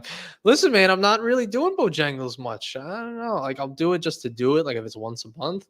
But I mean, forget it. I took the retention off from the Amex Gold, but once this is gone, then I'll probably just get rid of it. I think I'll just get rid of it, and I don't have to worry about Bojangles anymore. Now I can just have my awesome butcher meat. Dr. Vinny Watts, I want to go to Phil's barbecue from now on. Hell yeah, go for it. Health as well. Ask me how I know. Yeah, John. John's down. Is it 120 pounds? Because you said 80, but I think you actually corrected me. It's 120 now or 100, something like that, which is amazing. Health is wealth, man. Oh, you got the wallet. Okay, Brandon. Cool. Good to know. Robert, real quick, what's going on with the Amex Gold? What are changes coming? We don't know what the changes are. We're just waiting for the shoe to drop. We'll see what happens. But some people are expecting, Resi credits and all these different credits. Who really knows? I guess we'll see when that actually does happen. But that's the idea, a raise to 325 annual fee and all those different things. Juan says, I love spinach and was eating every day, but then that led to kidney stones for me, so I scaled back since. Damn. That really led to kidney stones. So that I've never heard. I've never heard the throughput in which how there is a correlation between excess amount of spinach and leading to kidney stones. That's very interesting. If you know how, I would love to hear that one, because that would just further go into my framework of just vegetables are generally, most, I don't think are good for you. Might be controversial to say, but I just don't think they are. Chad says, I must be fine that all the weight people are losing up 10 pounds, 275. Still dangerous though. Damn, Chad, 275, 275 at 6'3". But you got some muscle on you too. Yeah, I mean, you probably can go down a little bit, I would say, but you're also working so much. And I know for those folks who are working so much, again, cortisol levels are high, stress is high, food is typically comforting. And there's two parts to that. Like when your cortisol is a lot high and your stress is high, you tend to just gain more weight. It's kind of just an immune response to your body, an inflammatory response. You'll hold more water weight. I wouldn't be surprised if you were holding on to just literally 20 pounds of water weight. It's very possible. And then, also the fact that, it's just comforting. Like food is, kind of comforting in a way. So you kind of just do that. So I hear it. I mean, you don't look bad. I don't think anybody thinks you look bad, but I hear you. If but I wouldn't be surprised if a lot, like 20 pounds is like water weight. I've been through that. Oh, James says, I was heavy into powerlifting in my 20s. All that heavy lifting caused me to have tennis elbow, a shoulder and knee pain. I'm 31 now. I stick to medium to semi-heavy weight and feel great. It's so funny how the youngins, they they don't know what they don't know yet, right? And we don't know because we were going through it at the time too. So I was lifting so heavy, and then eventually you just get to the point where you're just like, I just want to feel good, still build a lot of muscle. Like look how freaking Jack James is. He's not he's not becoming a twig anytime soon, but doing it through maybe smarter means. And what I've really done is I've shifted from more of an intensity. So for those of you who don't know, there's kind of three ways. James knows in the powerlifting world, there's kind of three ways to kind of progress in your weightlifting world. You have frequency, so the amount of times you're lifting a weight. You have intensity, how heavy of a weight you're lifting every single time. And then you have volume, which is how many times you're lifting that weight in a given sitting. So I've kind of shifted from a frequency intensity kind of world to more so volumetric. And there's a relationship with it all. Like if you are really intense, you're going really high weight, you can't do it for very long. Frequency, you're kind of in the middle. It's like could be heavy, could be light, right in the middle, but you can do it more often. And volume is kind of like a lot of reps, a lot of sets with a relatively lower weight. And I've really loved the volume approach, going from like just 30 reps on curls to 120 reps per workout and stuff like that. So, and the volumetric approach, since it's not as taxing on your body because the weights are lower, it's just you're able to progress easier because the weight jumps could be far smaller and still progress. But then also the fact that it's not as heavy on your joints as like, curling the 50s versus curling the 25s, half the weight. So I think it's really important to worry about that as well. But good point for sure. Juan says, I'm carnivore and find myself enjoying bison ribeye more than cow beef. Interesting. Well, bison's a more dense and more strong animal, I would say. I think they have more muscle proteins than your typical like cow beef and stuff like that. It's like the darker the meat, the stronger the animal, right? That's why turkeys are better than chicken. And the up the cardio in the past 2 years made a huge difference in my daily life. No more heavy breathing when bulking. Yeah, man. I've been there. I remember being in high school, 205 pounds at 17 years old, and I literally gained like 80 pounds in a year. And I remember like just sweating in my school, and there was no AC. We didn't have ACs at the time. It was actually a former prison, fun fact, or it was going to be a prison, I should say. So there was no AC, and I would just stay hot the entire day. It sucked. 120 pounds. Let's go, John. Round of applause, baby. Let's do it. Is that butcher meat grass-fed and organic? Yes and yes, as per the butcher. I like arugula. Damien says I like arugula. Not bad. I've just never liked it. I don't know the nutrient profile of it though, so I can't necessarily speak to that. But I think it's okay. I never really like the taste, I'll be honest. But hell yeah. Popcorn yellow stripe smile. Popcorn yellow stripe smile. What emoji is that? That's a popcorn yellow stripe smile. It's just like cheesing. Okay, interesting. DJ Bruce saying we really do not need to be consuming milk. Eat almonds from time to time. Yeah, I kind of I went with a gallon of milk a day and then I got rid of it. Like I just stopped doing it. It didn't really do anything for me. Actually, things only improved when I got rid of like the excess milk. Every now and again it's fine. Vulture, what's going on, Vulture? About a week and a half ago, I was about to product change from the Freedom Unlimited to the Flex. I pair it with the Discover It cashback. Hell yeah. Or you were about to, or did you actually? Then you said about a month ago, I product changed my double cash to a second custom cash. Not bad, not bad. Mike Albright, oxalic acid. What is that? What is oxalic acid? I'm actually not familiar on that. I might be knowing it by Rose by another name, but I'm not sure. John is down to 280 from 400. That's amazing. God, you know how much better everything's moving, man. Everything's working, brain and everything. I love it. I love it. And Sub to C just signed up for Hilton Honors and Surpass for free night certificate bonus. Offers too good to pass up. Hell yeah. Oh, so you did what I mentioned earlier. Like you could easily just get those 2 cards, 4K or 5K worth of spend, and you get 200K Hilton points and 2 free night certificates. Very powerful. Very, very powerful. Good stuff on that. James, I'm getting the Amex Platinum card next year, but I think they need another multiplier, like 3 or 4x on all travel or something. What do you think? I mean, it's like, are you going to cannibalize the green card because they do have the 3x on your travel and transit? I don't think they would do that unless they really I think there's an interesting thing with the green card. Like, why is it not talked about? Nobody's thinking of a revamp of the green card. I wonder if it will, or maybe they won't revamp it. But it's interesting. I'm not really sure. I'm not really sure if they would do it, but I just think if you add that on all travel, you're ruining your green card. Would they have that overlap? Maybe. I mean, sure. I mean, that would entice more people to get a platinum for sure. If if they were good everywhere else and then they just added like a 3 or 4x, like hell yeah, people would love that. Will they do it? I don't know if I feel it intuitively, but you never know. This game is unpredictable. John's gonna go for another 60. Let's go. 220. That's gonna be freaking amazing, man. That'll be cool. Put that transformation on YouTube, John, for sure, on your channel. Kid Cat 6'6". You're 6 foot freaking 6. What? Okay, I thought you were like 6'3", and I thought you wrote you were 6'3". Now you're 6'6". Damn, you're growing faster than Spencer Johnson, man. That's crazy. 6'6", 317 at the moment, but down from my biggest at 388. Very nice. Good. Was it 61 pounds? Very cool. Or 71 pounds. Found out I was type 1 diabetic after sugar hit 711. Damn. I'm dropping down back to my football weight of 240 to 260 and hoping to run a marathon. It's an amazing goal, man. Absolutely amazing goal. I think you know what you're doing. I don't even have to give you any advice. I think you know what's going on with that for sure. So good stuff, Kid Cat. Keep it going. 6'6", legit, man. I don't want to stand next to you. 6 foot 6. Come on. It's too big. Everybody here is too tall. Unreal.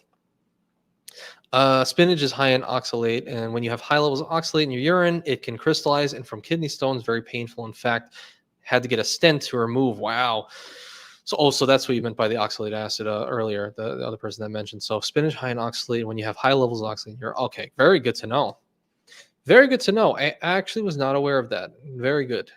That's the war on spinach, man. This is what I'm saying. War on spinach. Causes acne. It causes freaking kidney stones. I'm glad that's over for you, Juan. That freaking sucks. But now it's just your job to educate more people on not to do spinach. Screw Popeye. He's a has-been. But that's good to know. Crazy.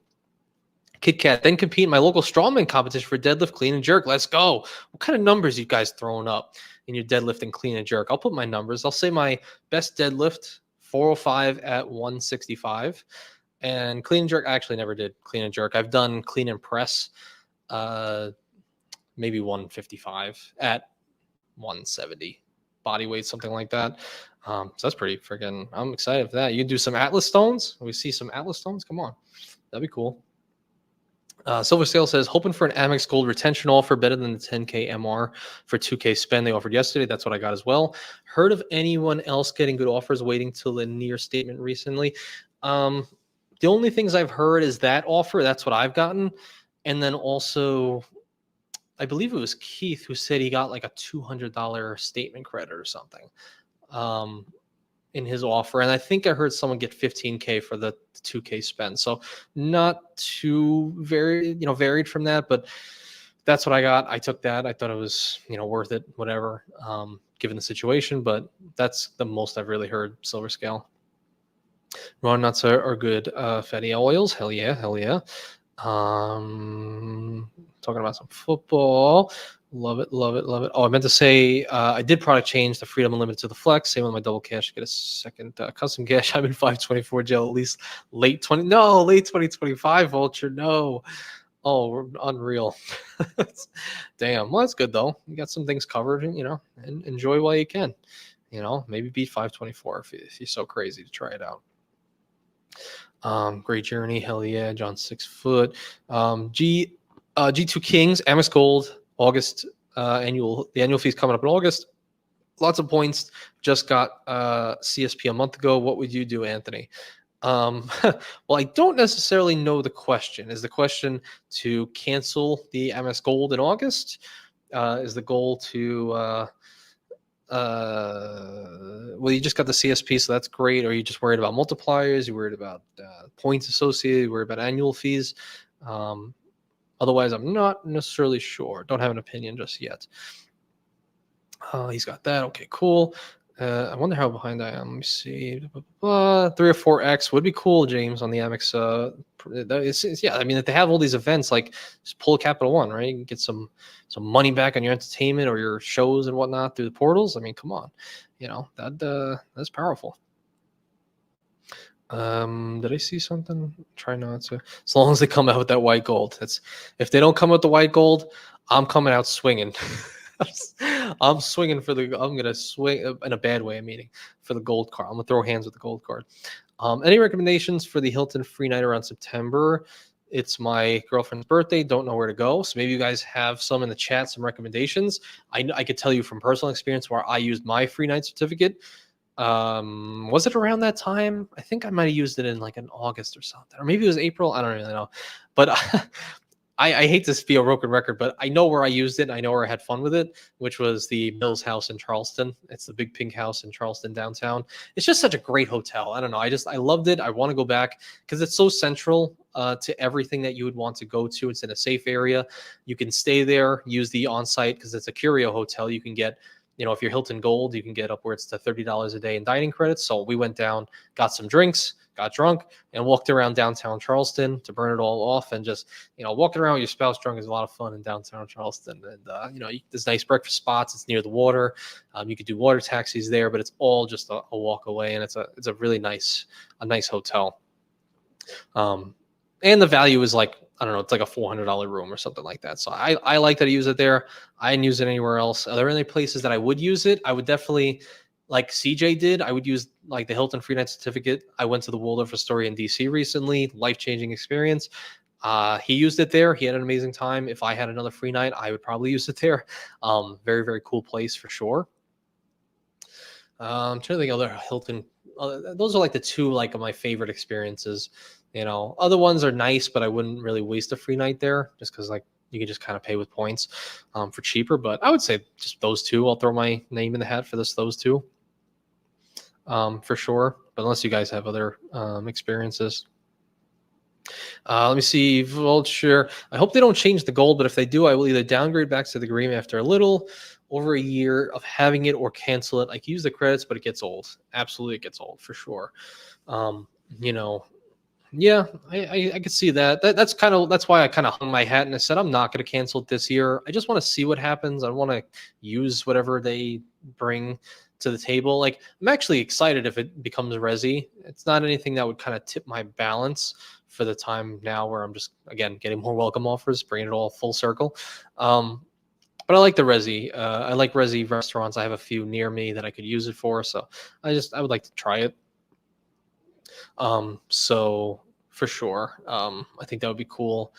But I don't know. I I hope they don't change the goal. Imagine they don't. Oh God, I forget it. That would be the worst. You never know, man. You never know. These companies, they might be watching.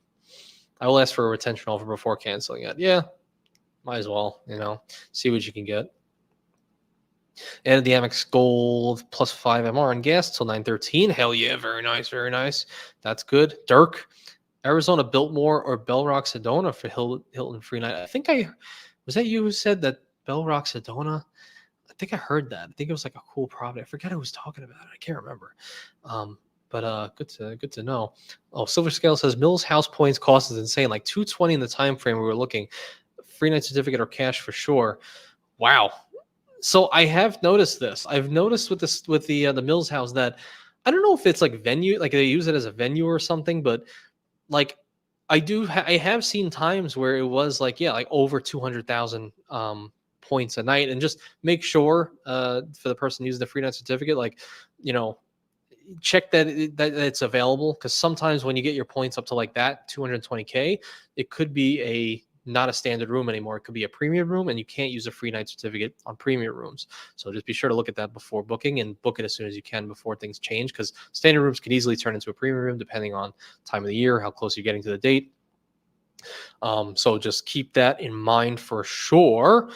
However, yes, the times that I stayed at the Mills House, the price of the points were about 80,000 plus. Like the minimum was like 80,000 points to stay, to stay there, I would say, and it's good value. The Hilton, I mean, yeah, the Waldorf Astoria in DC was about 100K or 110K, but you can still use a free night certificate, so very powerful. Let me see. Oh wait, let me get James 6'3", 230. God, jeez, everybody's over 6 foot. Give me a break. Oh, friggin' 6'3", 15 to 17% body fat, killing it. 500 squat, 340 bench, 675 deadlift, sumo, an overhead press 240. Oh, James, you're crazy. Oh, you're crazy. Oh God, squat. Man, I've always had a poverty squat, like 275. Bench, I think my most was 235. Deadlift, semi sumo, 405. Overhead press, 175. All with the body weight again, like between 150 and 170, I would say. Overhead press I always loved, so that was one of my favorite things. But damn, over two plate overhead's great. And those boulder shoulders, man, got them boulder shoulders. Brandon says, I consider Amex charge cards end game cards. With their lifetime language offer, I'd focus on everything else first. Then you only keep it if it makes sense for you. And it really makes sense because, well, you know, if you're somebody who's going to get, like, you know, a lot of people recommend getting all the chase cards first for the 524 rule and whatnot. So, like, if you can get all of those cards, get some Capital One cards before they kind of lock you out. Because some people say, like, oh, I can't get a VentureX because I have like 15 other cards. You know, maybe if you can get all those, wait for Amex card, you know, end game, I guess, because you can easily get approved for the Amex cards, I'll say. And that's, you know, Hilton, Delta, or just the charge cards. So I think that makes sense for sure, to maximize. Humbling Traveler, quick question. I heard that American Airlines has discount days where you can buy points. Do you know anything about that? I do not, unfortunately. I really know so little about some of these airlines. It's not even funny, and I can't wait to experience it so then I could share that at some point. But hopefully someone else has that answer. Although I feel like I've heard people talk about that, yes, like buying AA miles on discounts during the year, but I could be wrong. Never did it. Filmo, after this bacon cheeseburger, beer, and bourbon or two, I passed out a little. Are we done talking nutrition yet? Filmo, you are constantly doing this to me. When we were doing the business application, you were like, I'm falling asleep. Now we're talking about nutrition and you know, one card setups, and now you also fell asleep. Why are you always falling asleep on me, man? Come on, man. And then wait, Phil, didn't you also fall asleep for my 2-hour long video? That's all I do is call me the Sandman. I put people to sleep. Oh God. Well, we're not really done, but we're maybe almost. We'll see. Vulture, I would love to see if I can use anything on Resi once the changes are official. If I can't and the fee goes up and no retention offer, I'm gone. I have the BPP to safeguard my points. Hell yeah. Makes sense. Yeah, I'm interested as well. And Bruce Wayne reiterating, yes, stress does make you gain weight. Screw the cortisol levels, lower that as much as you can. Screw the stress, the negative outlooks on life, all that stuff freaking sucks. And all it does is ruin your life. Makes you have a bad outlook on life, bad relationships with people, you gain weight, all that different stuff. So it's a ruiner for sure. And sometimes you can't avoid it. Sometimes you're in a sucky situation. But I guess one thing that has always kind of helped me, which was an old mantra, I forget who said it, but it was like being thankful in times of adversity and being generous in times of like prosperity. So like if you're doing well, share with those around you, pay for someone's dinner, you know, give somebody a compliment, and it kind of caches that away and as a safe storage for the times that you are in negativity. And maybe sometimes some people bring you up because they bring that energy back to you, and you can in an easier way get out of that get out of that rut of feeling negative and stuff like that. So side tangent, but something I've thought about, like being thankful in times of adversity. Like, okay, I have a roof over my head. I can buy my butcher burgers. I have friends, family, all that different thing. So I don't know, just food for thought. Vulture said, no more every day. Come on, man. Damn. So that's why you need that BPP. You got to hold those points. Every day is no more. Unless you're talking about the blue cash every day. I thought you meant like the everyday MR earner. Okay. And James says, I wanted to compete, but in my weight class, there are fake daddies everywhere. No shade, but it's very easy to pass the drug test. Heck, one of the guys worked out of the gym and admitted they were on gear. Oh yeah. Anyway, it's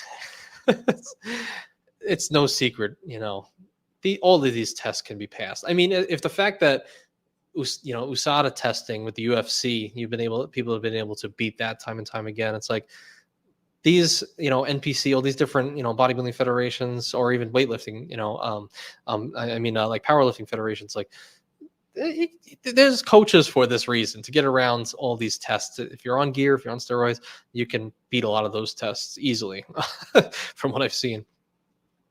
Artist at 23, I was benching 315 at 165.55.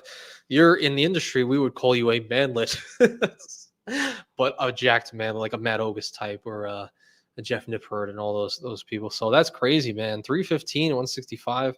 Yeah, I don't really freaking compare. Nowhere close.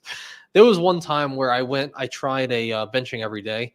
I was like, all right, I'm going to go and I'm going to try to bench every day, because I was researching the adaptive stimulus to doing the same thing over and over and over without the need of full recovery, I will say. So I was undulating between like a certain amount of weight and a certain amount of reps. So I was going to the gym. I was doing like 135 I did like 30 reps, and then 40, and then like 50 reps on a decline bench. And then I went up to like 185. And then like I noticed when you benched every day, you actually did get oddly stronger. Like I remember I did 185 for like 7.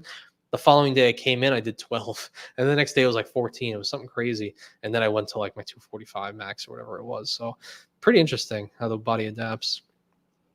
But that's crazy, freaking Arnie. You're killing it. I'm glad we're in some good company here with some jack folks. I love it. James, you get 4x gas on the gold card if you get a gift card at the grocery store. LOL. Yeah, it's true. It's true. Very true. The only card I would get would be the Saver One and Wells Fargo Autograph, and that's it. Yeah, it makes sense. Bruce Wayne says, make sure to incorporate potassium and magnesium citrate in your diet every day. Yeah, man. Yeah, some of those minerals and whatnot that you have to get in every day, your sodiums, your magnesium, all these different things. Just making sure you have enough water to utilize all of them as well. Otherwise, you start getting really dehydrated. But hell yeah, agreed. Brandon says, hotel credit cards are about the only annual fee cards I keep long term because of the free night certificates or anniversary points. For other cards, just get the sub and cancel. Can get 5% on everything with no annual fee cards. Yeah, and that's kind of like the world. It just makes sense. Like, see, that makes sense to me. Totally makes sense to me. Simplistic. Don't worry. Like, okay, you covered all of your. Like in my world, I'm like, if you could just cover lounge access, you can maybe get some cool free night certificates every year on some some hotel cards, and then 5% everything else. I mean, that's a good life. You're living a good life as well. Not bad. Oh, Phil, 2-spot. I love you, AV. Turkey burgers for life. I know, Phil. I know. I appreciate you. I'm just giving you a hard time about falling asleep all the time, but thank you, Phil, for that. I appreciate you, man. That's funny. Thank you for that super chat. James said, good stats, man. Here's a hidden secret. If you incorporate hip thrusts, your squat and deadlifts will skyrocket. I trained a lot of people and it never fails. Plus, you don't feel exhausted like with squats. Yeah, man. I remember we were going to Crunch in Staten Island, and it was the only gym I ever found that had a hip thrust machine. I was like, wow. So you put the belt on, you put the weights on, you go for it. And I did it for a while, but then eventually we left that gym and we never had hip thrust machine. And I never really wanted to set up the bench. I do it for her because she does hip thrusts. But I never really wanted to set up the bench like alone to do the hip thrust. It makes me stupid, but I don't know. I always even nowadays, like squatting has really hurt my lower back, that issue I had. So I've kind of come away from it, kind of done heavy lunges, and nowadays like more leg press. It kind of sucks, but I don't know. I'm finding walking and running. I'm getting also very sore with that as well, and I'm pretty happy about it. But I've kind of come to terms that my squat will always be poverty, even though I generally love squatting. I just find like my neck starts getting stiff, lower back hurts. Even with I literally just did it with the bar. Even like, it's horrible. I need to. I probably should get like some stuff checked, Atlas, all those different things. But good tip for sure. Yeah, it's pretty wild how that works. One funny thing that I thought would work was box squats. I box squatted for a while, just in like the 2 plate range, and I remember like going back to regular squats and like the translation was not there. I was like, damn. And my box was low, like it was below. It was like about parallel, I would say, maybe not below, but it was about parallel. I was like, I don't know about that. The box squat didn't really translate. Much better for like football players and what have you, I would say. But good tip on the hip thrust for sure.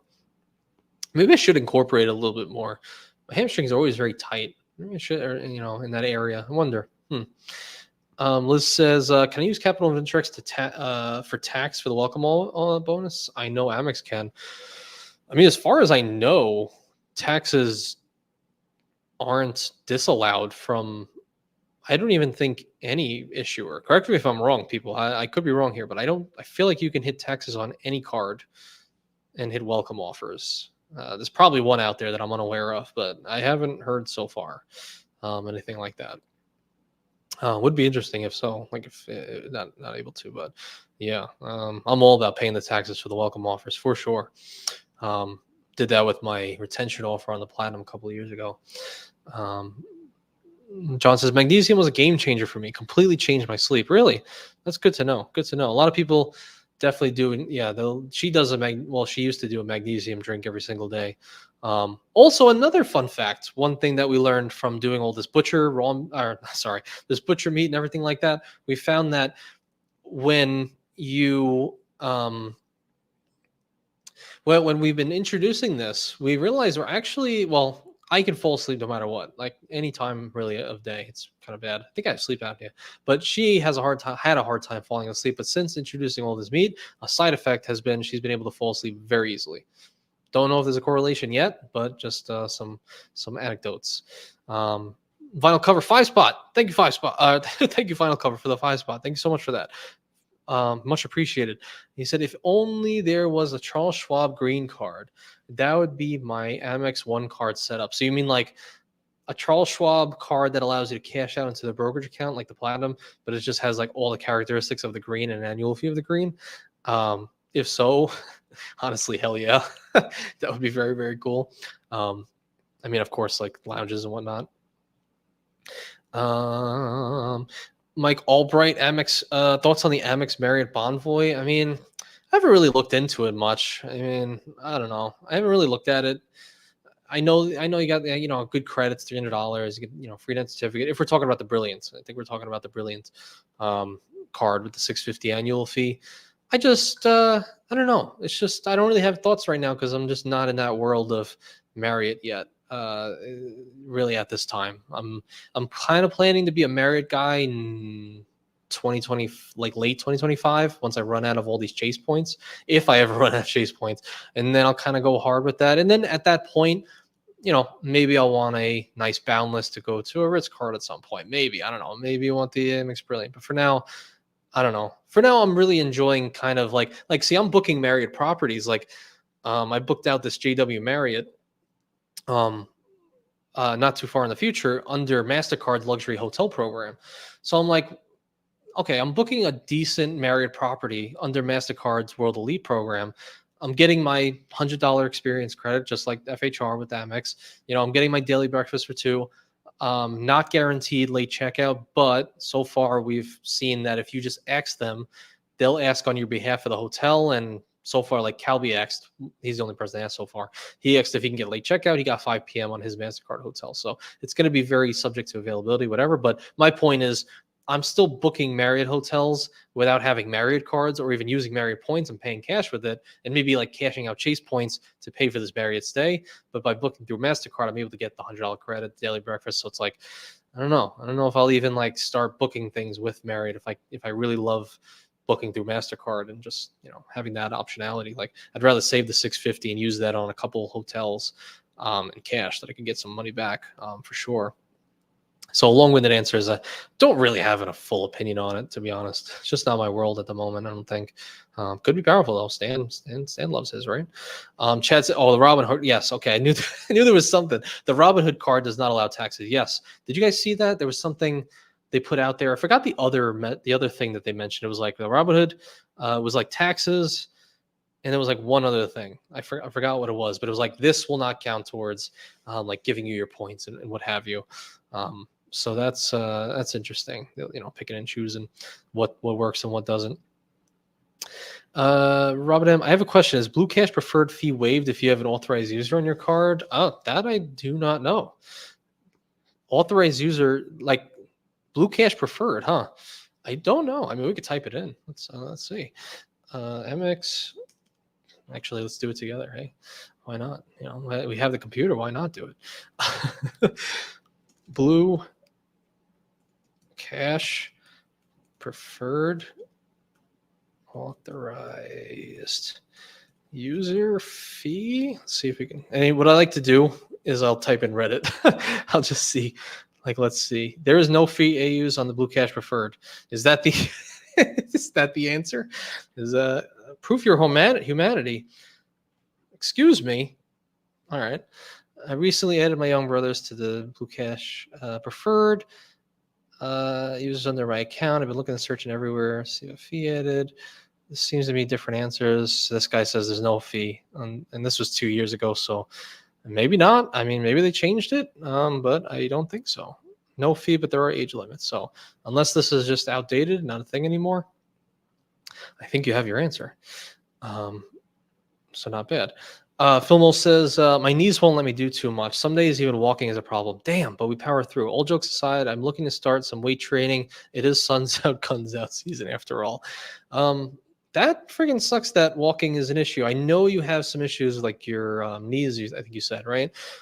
Every now and again. Definitely sucks that even walking is a problem, because usually that would be my first step for anybody who's like has issues with joints or mobility issues. It's like if you can just walk, the restoration on just walking is fairly powerful for like many different injuries and ailments.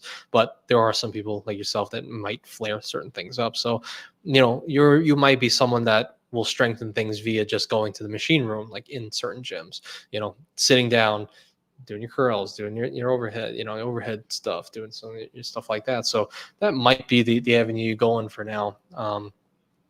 And one of the interesting things I found, Philmo, from anecdotal experience is that when I actually, I will say when I've gained more muscle, and subsequently when I've gained actually a little bit more fat. So like when I was a little heavy, like I would say right now I'm good. I'm like 180.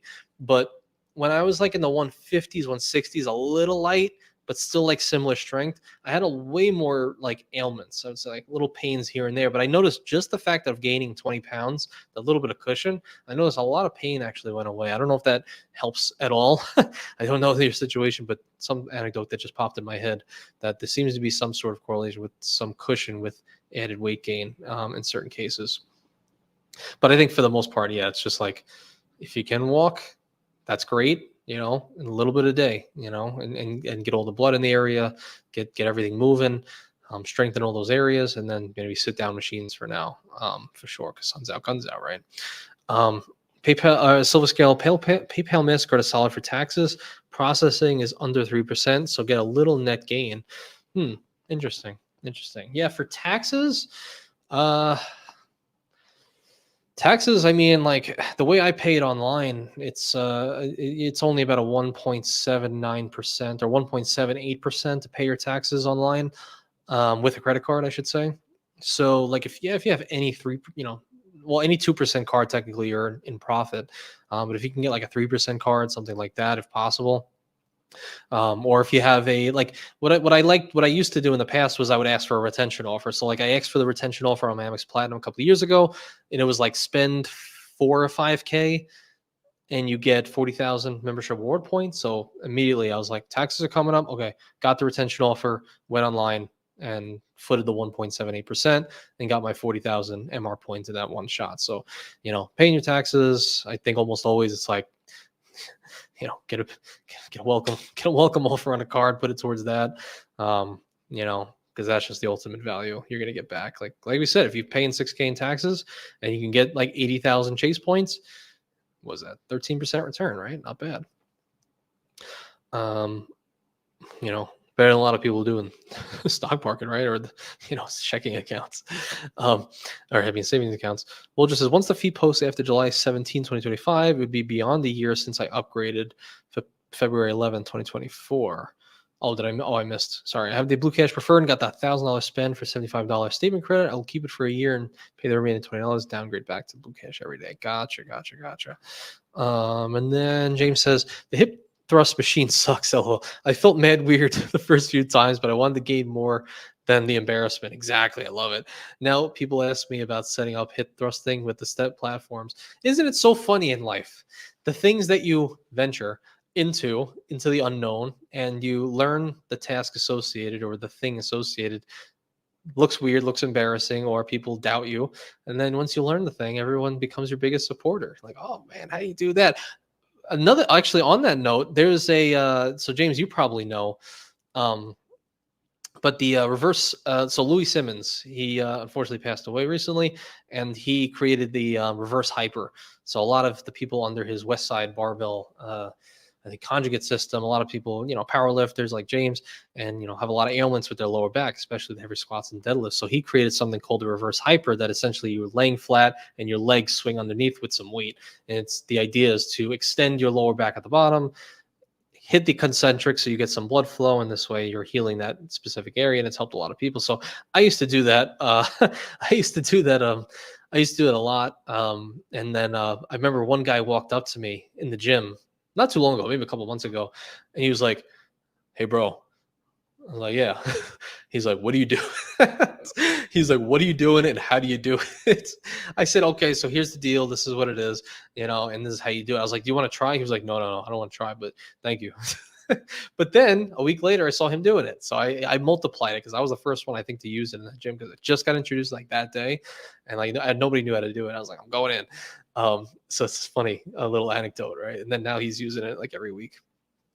Although I haven't seen him on it for a while, so maybe he doesn't care. Although be careful with it because I bashed my friggin' leg in too. I feel like I chipped my bone actually because you put like 50 pounds of weights and it comes down to your like shin. And if you don't move your leg out of the way correctly, it bashes your shin. So I had a dent in my shin for a little bit. So I don't know. It's crazy. Too many injuries to count. Tristan, did you ever post a follow-up video to the Quicksilver credit increase video? No, I didn't. So I didn't follow up on what I said I was gonna do. So on that video, like Jesus, that was like over a year. That was like a year and a half ago. I was like, you know what? I'm gonna try to run up my balances on the Quicksilver card in hopes of getting like a credit limit increase. Oh, sorry. No, you're not even talking about that. Okay, never mind. Never mind. Hey, you just said, do you ever post a follow up? So I did one. Long story short, I didn't use the Quicksilver after that, and I just didn't care about it. I did do one follow up video. It's if you search by most popular, it's the second most popular video, but it was showing the results of all the people that did try at least the things that I said in the first one, and they got limit increases, and people are happy. And then a couple things I learned from that initial video, but I don't think I'll make another one of those because what I've really learned over time is it's like, sure, I could make the video, it would do well, and it might serve some people, but in my mind, it feels like you're kind of providing a solution to a solutionless problem.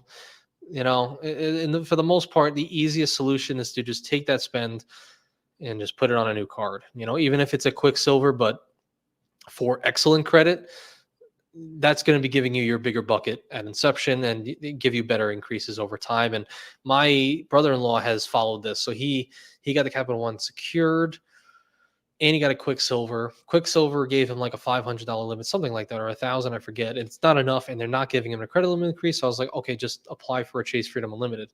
He did, got a 500 limit there as well, which did help because he could split between two cards. And then he also asked for a credit limit increase, and now he's at 1,200. So like Chase is just way more lenient with their credit limit increases, I found. So for sure, um, it's almost always better to just try to, unless your like score is really horrible and you can't apply for a card, is just apply for a new one, and you'll have a new credit limit that hopefully has a bigger bucket than your original Quicksilver card. Because again, even to this day, I still can't get an increase on it. They won't do it. Or even what he did, he was able to get the Capital One secure, or no, just the platinum card wasn't secured, just the non-secured version. Yeah, and he was able to product change that to the Saver One, which gave him like better credit limits after that. It's just like a more advanced product, so something to think about. James said also take L-arginine, L-citrulline before working out. Pump is crazy and helps with blood flow. Yeah, I never really got into any of that. I remember when I was in high school, I took something called nitrix. It was like nitric oxide tablets, and I thought it was like steroids at the time. I remember like being in class and like just popping a pill, and my friends looking at me like, "Bro, you doing steroids?" I was like, "I guess." It just it didn't do anything at that. It didn't do anything for me at that time because I just was not optimal in any way, and I was 130 pounds. But I don't know. I just never ended up experimenting with that over the years. But I agree with you. Yeah, that pump for sure, I'd imagine, is pretty powerful. Philmo says old sports injuries and arthritis. Will love to avoid another surgery, so doc recommended some weight training. Damn, man. So at least you're active, though. That baseline activity from someone in sports is pretty powerful, for sure. Mojo, hey sir, happy Saturday. What's going on, Mojo? Tristan says the Quicksilver is my only card. My limit is only 400. Wondering if I try for an increase or apply for some other card. Okay, so if you haven't even tried for an increase yet, yeah, I mean, I would definitely try. You've had it for score is 730 after 4 months.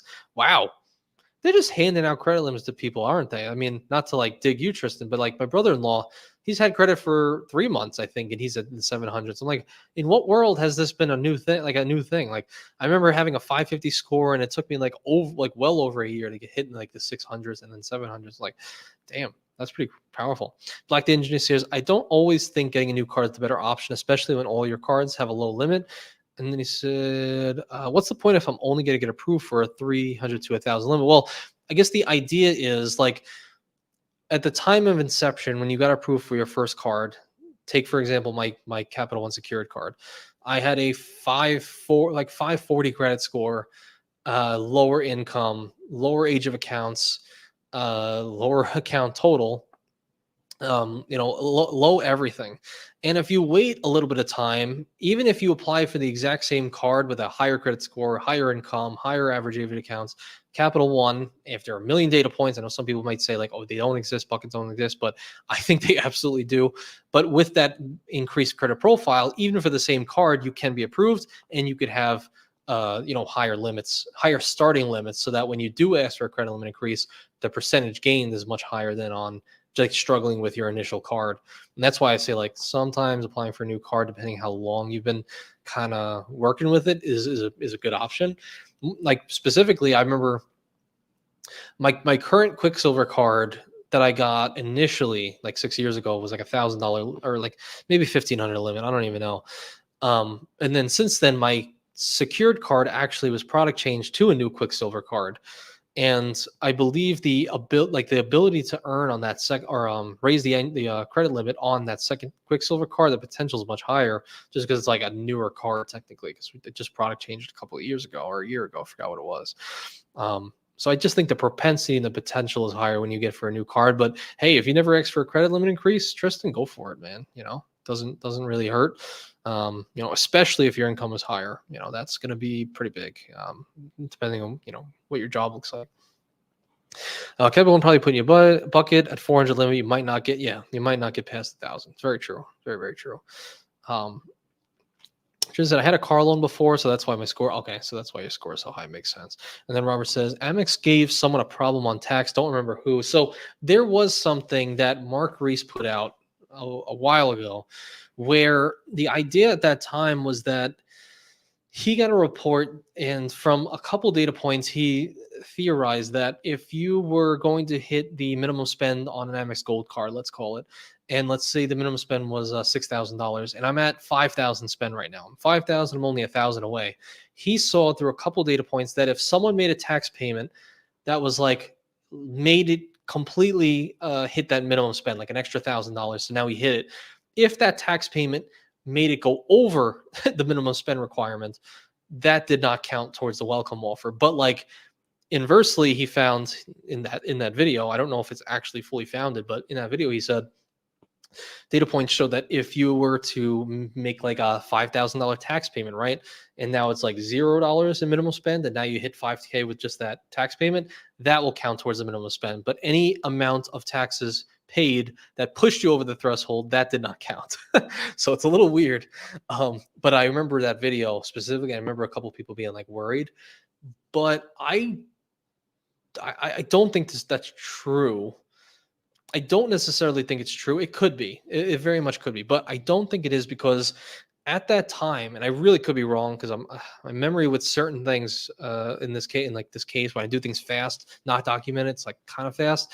Is I remember I paid I paid my mother-in-law's taxes on my Delta Gold Sky Miles business card, and that worked. So it was like literally, I forgot what the spend was on the Delta card, maybe 2,000, and it literally hit the entire minimum spend in one shot, and I got the welcome offer. So I'm like, I hear those data points, but I don't think it worked for me. I mean, it didn't. That data point didn't reflect on me. It kind of it worked. It just worked. I got the spend. So yeah, that was what it was. I haven't heard anything since then, but it's I guess it's possible. I guess if you're really worried about it, just make sure it's not like pushing you over the threshold, and then just like do the rest on like a pack of gum to push you over. Oh, James, 20 spot. Damn. Man, the man with the boldest shoulders and the deepest pockets. I appreciate you, James, man. 20 spot. Wow. Thank you so much for that. He says, keep it up, man. Great channel and content. Thank you, sir. Any plans on travel vids in the future, like the Hyatt? Oh, weird. Is that like an emoji or something that doesn't pop up? OBJ. What's OBJ? I don't know. Like the Hyatt, is it raining out? Oh god, it's raining. In the travel vids in the future, like Hyatt hotels or flights, etc. Yes, I believe. So thank you again, James, for that. I believe I will be. I think I have like a few different. So I think I have a couple flights coming up. All Delta, nothing fancy, like Comfort Plus, very nice. And then I have, I think I'll have a couple Hyatt stays.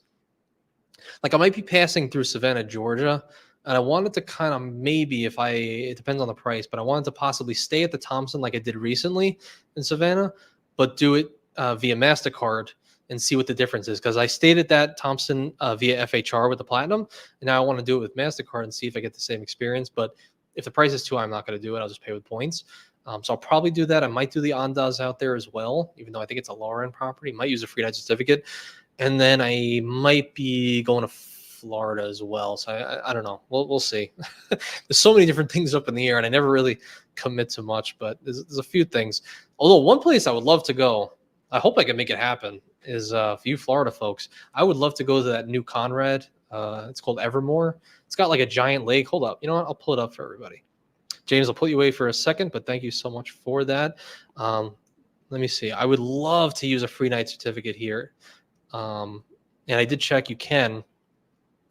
Let me see. So the Conrad Evermore, baby. So it's got this entire freaking lagoon that you can stay at. Can I is this the actual? Oh no, this is Forbes. No. We don't want to talk about that. Yeah. So it's like an entire freaking thing with it's an entire lagoon where you can hang out there and whatnot, and the hotel, and it looks freaking crazy. I'm sure there's so many people, but let me see if I can actually pull up the Hilton thing. But this would be cool to use a free night certificate for those of you who are thinking about that. Come on, take me to the website, man.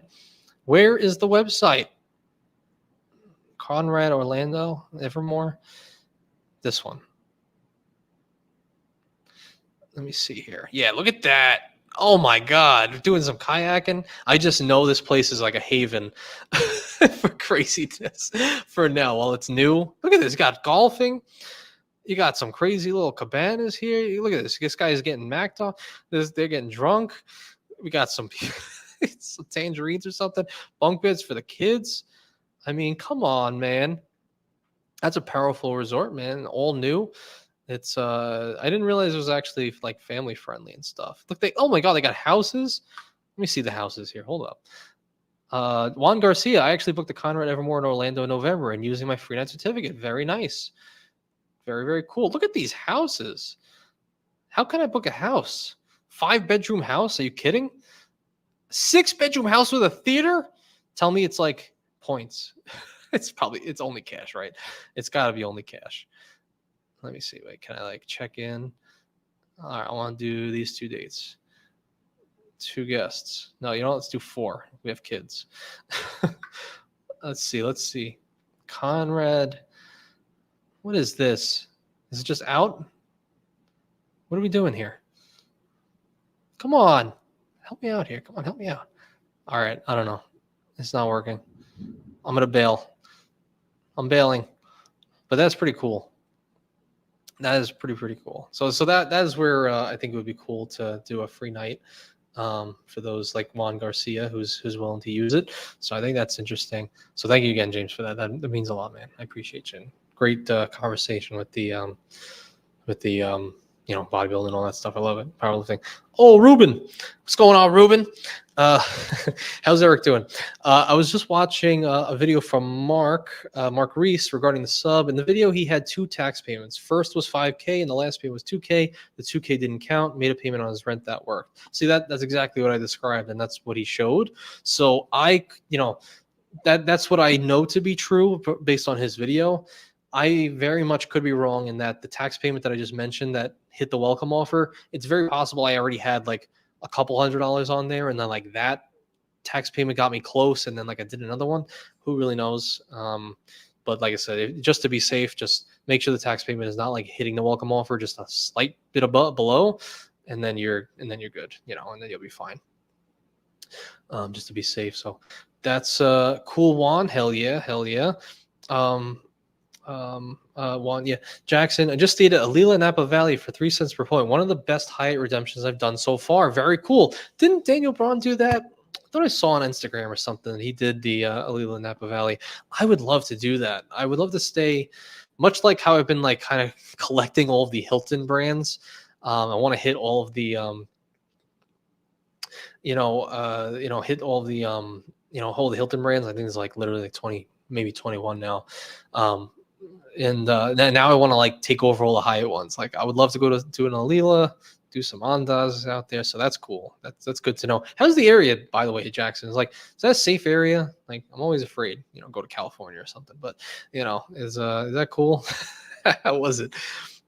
James says no problem. Doesn't have to be anything crazy. Everyone enjoys watching lounge videos and flight experiences. Yeah, I should be able to finally see the Centurion Lounge in Atlanta very soon. So that I'll make a video about, just like, I don't know, just looking at the Centurion. That would be cool. Obviously the Delta Lounge is there. It would be very cool to go. Actually, never mind. No, I can't do that. That was on like a future. I just thought of like the Capital One Lounge, but I was like, I don't have a Venture X. It's like, I'm not getting in there. What am I talking about? But yeah, for sure. I appreciate that. Well, oh, and then Jackson says, definitely a great spot by all the nice wineries for some great tastings. Good to know. Good to know. I might have to look into that. I wonder what that's a cat. What? Hold on. Let me look at this too. Hold on. Before we sign off, I just kind of want to check this out.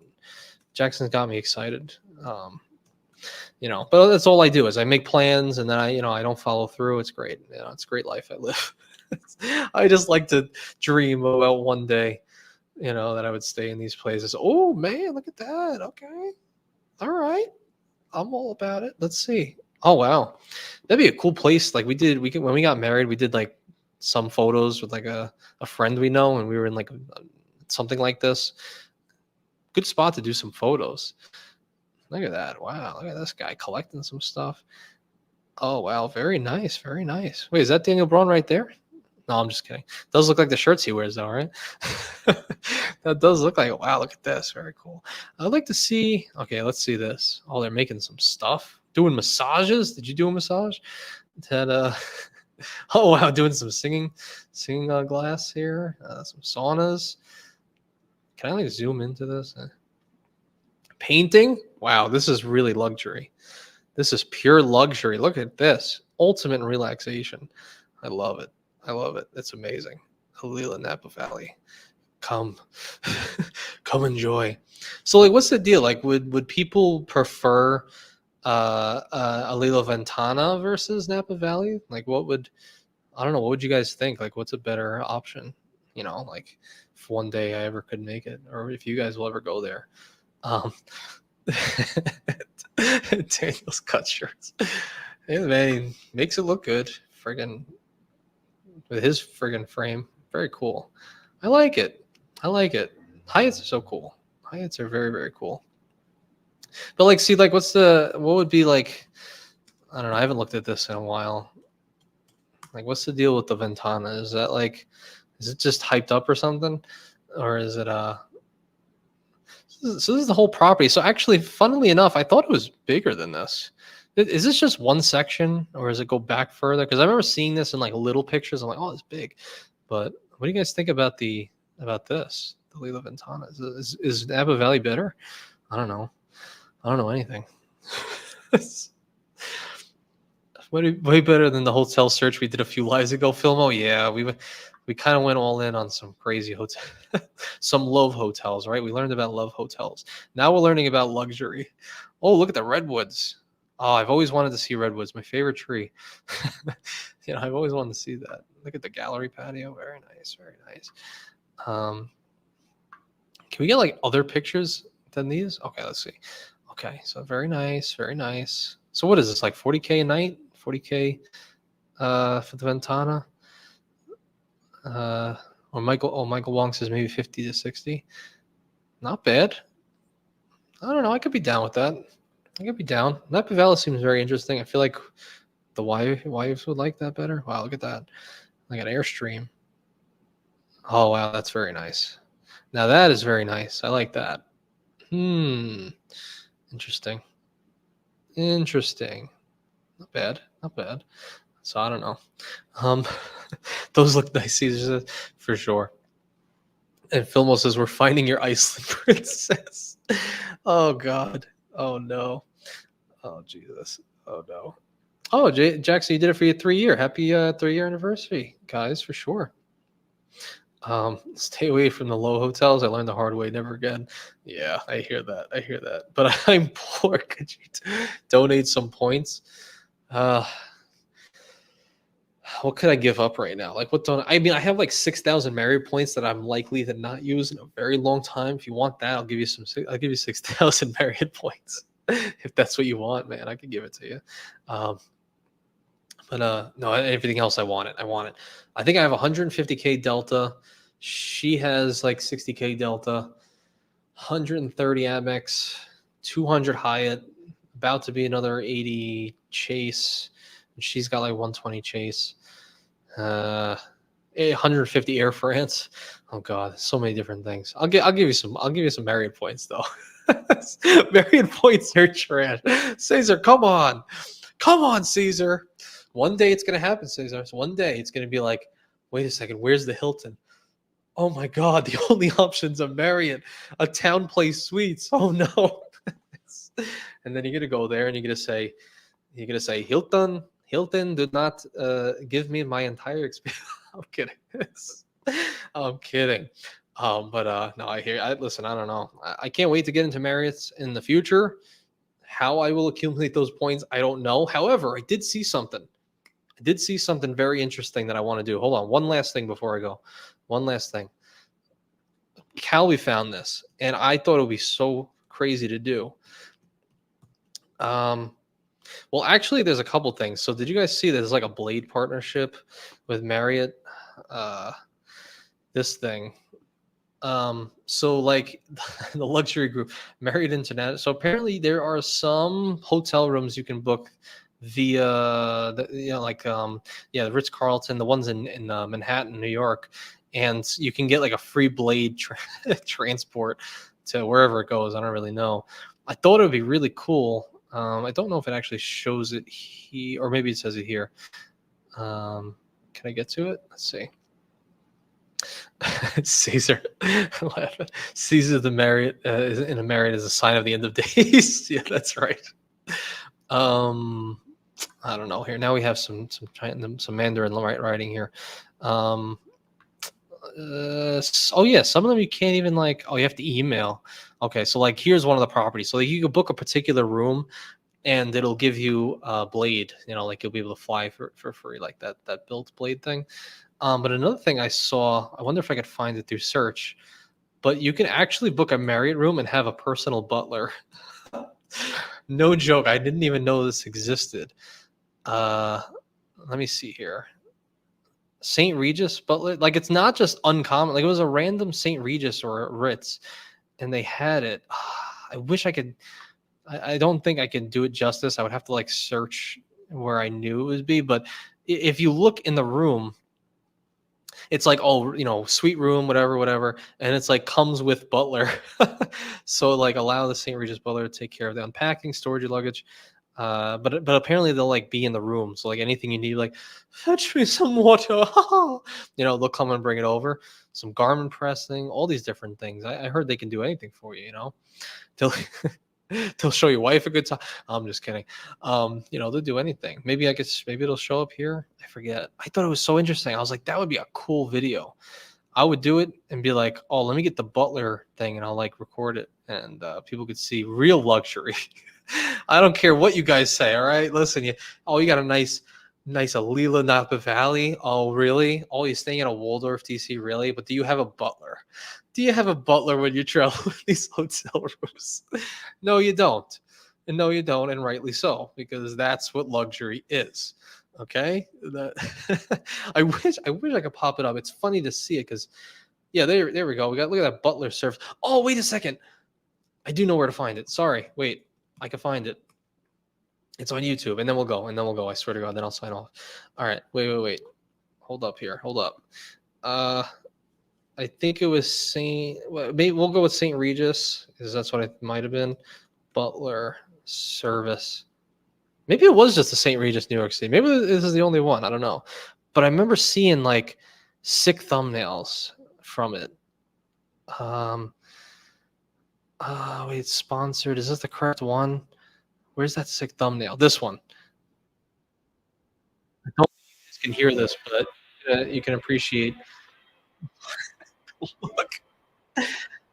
Oh my beautiful. Look at that. That's what the butler does, baby. That's what it does.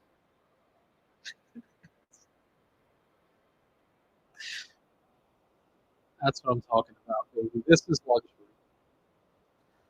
I don't care what you people say. You should hear the music. I don't think you guys can, but it's like really inspiring. Like, look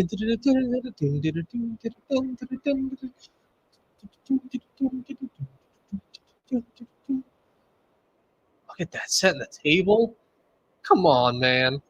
That's powerful. And this place got crazy thumbnails. Crazy things that they show here. They're like, wow, this is really cool. Christmas video. What is this? Is this a hotel up here? The Parthenon? Whatever this is. Hold on, I just want to see. And then I swear to God, we'll leave. Where's the butler?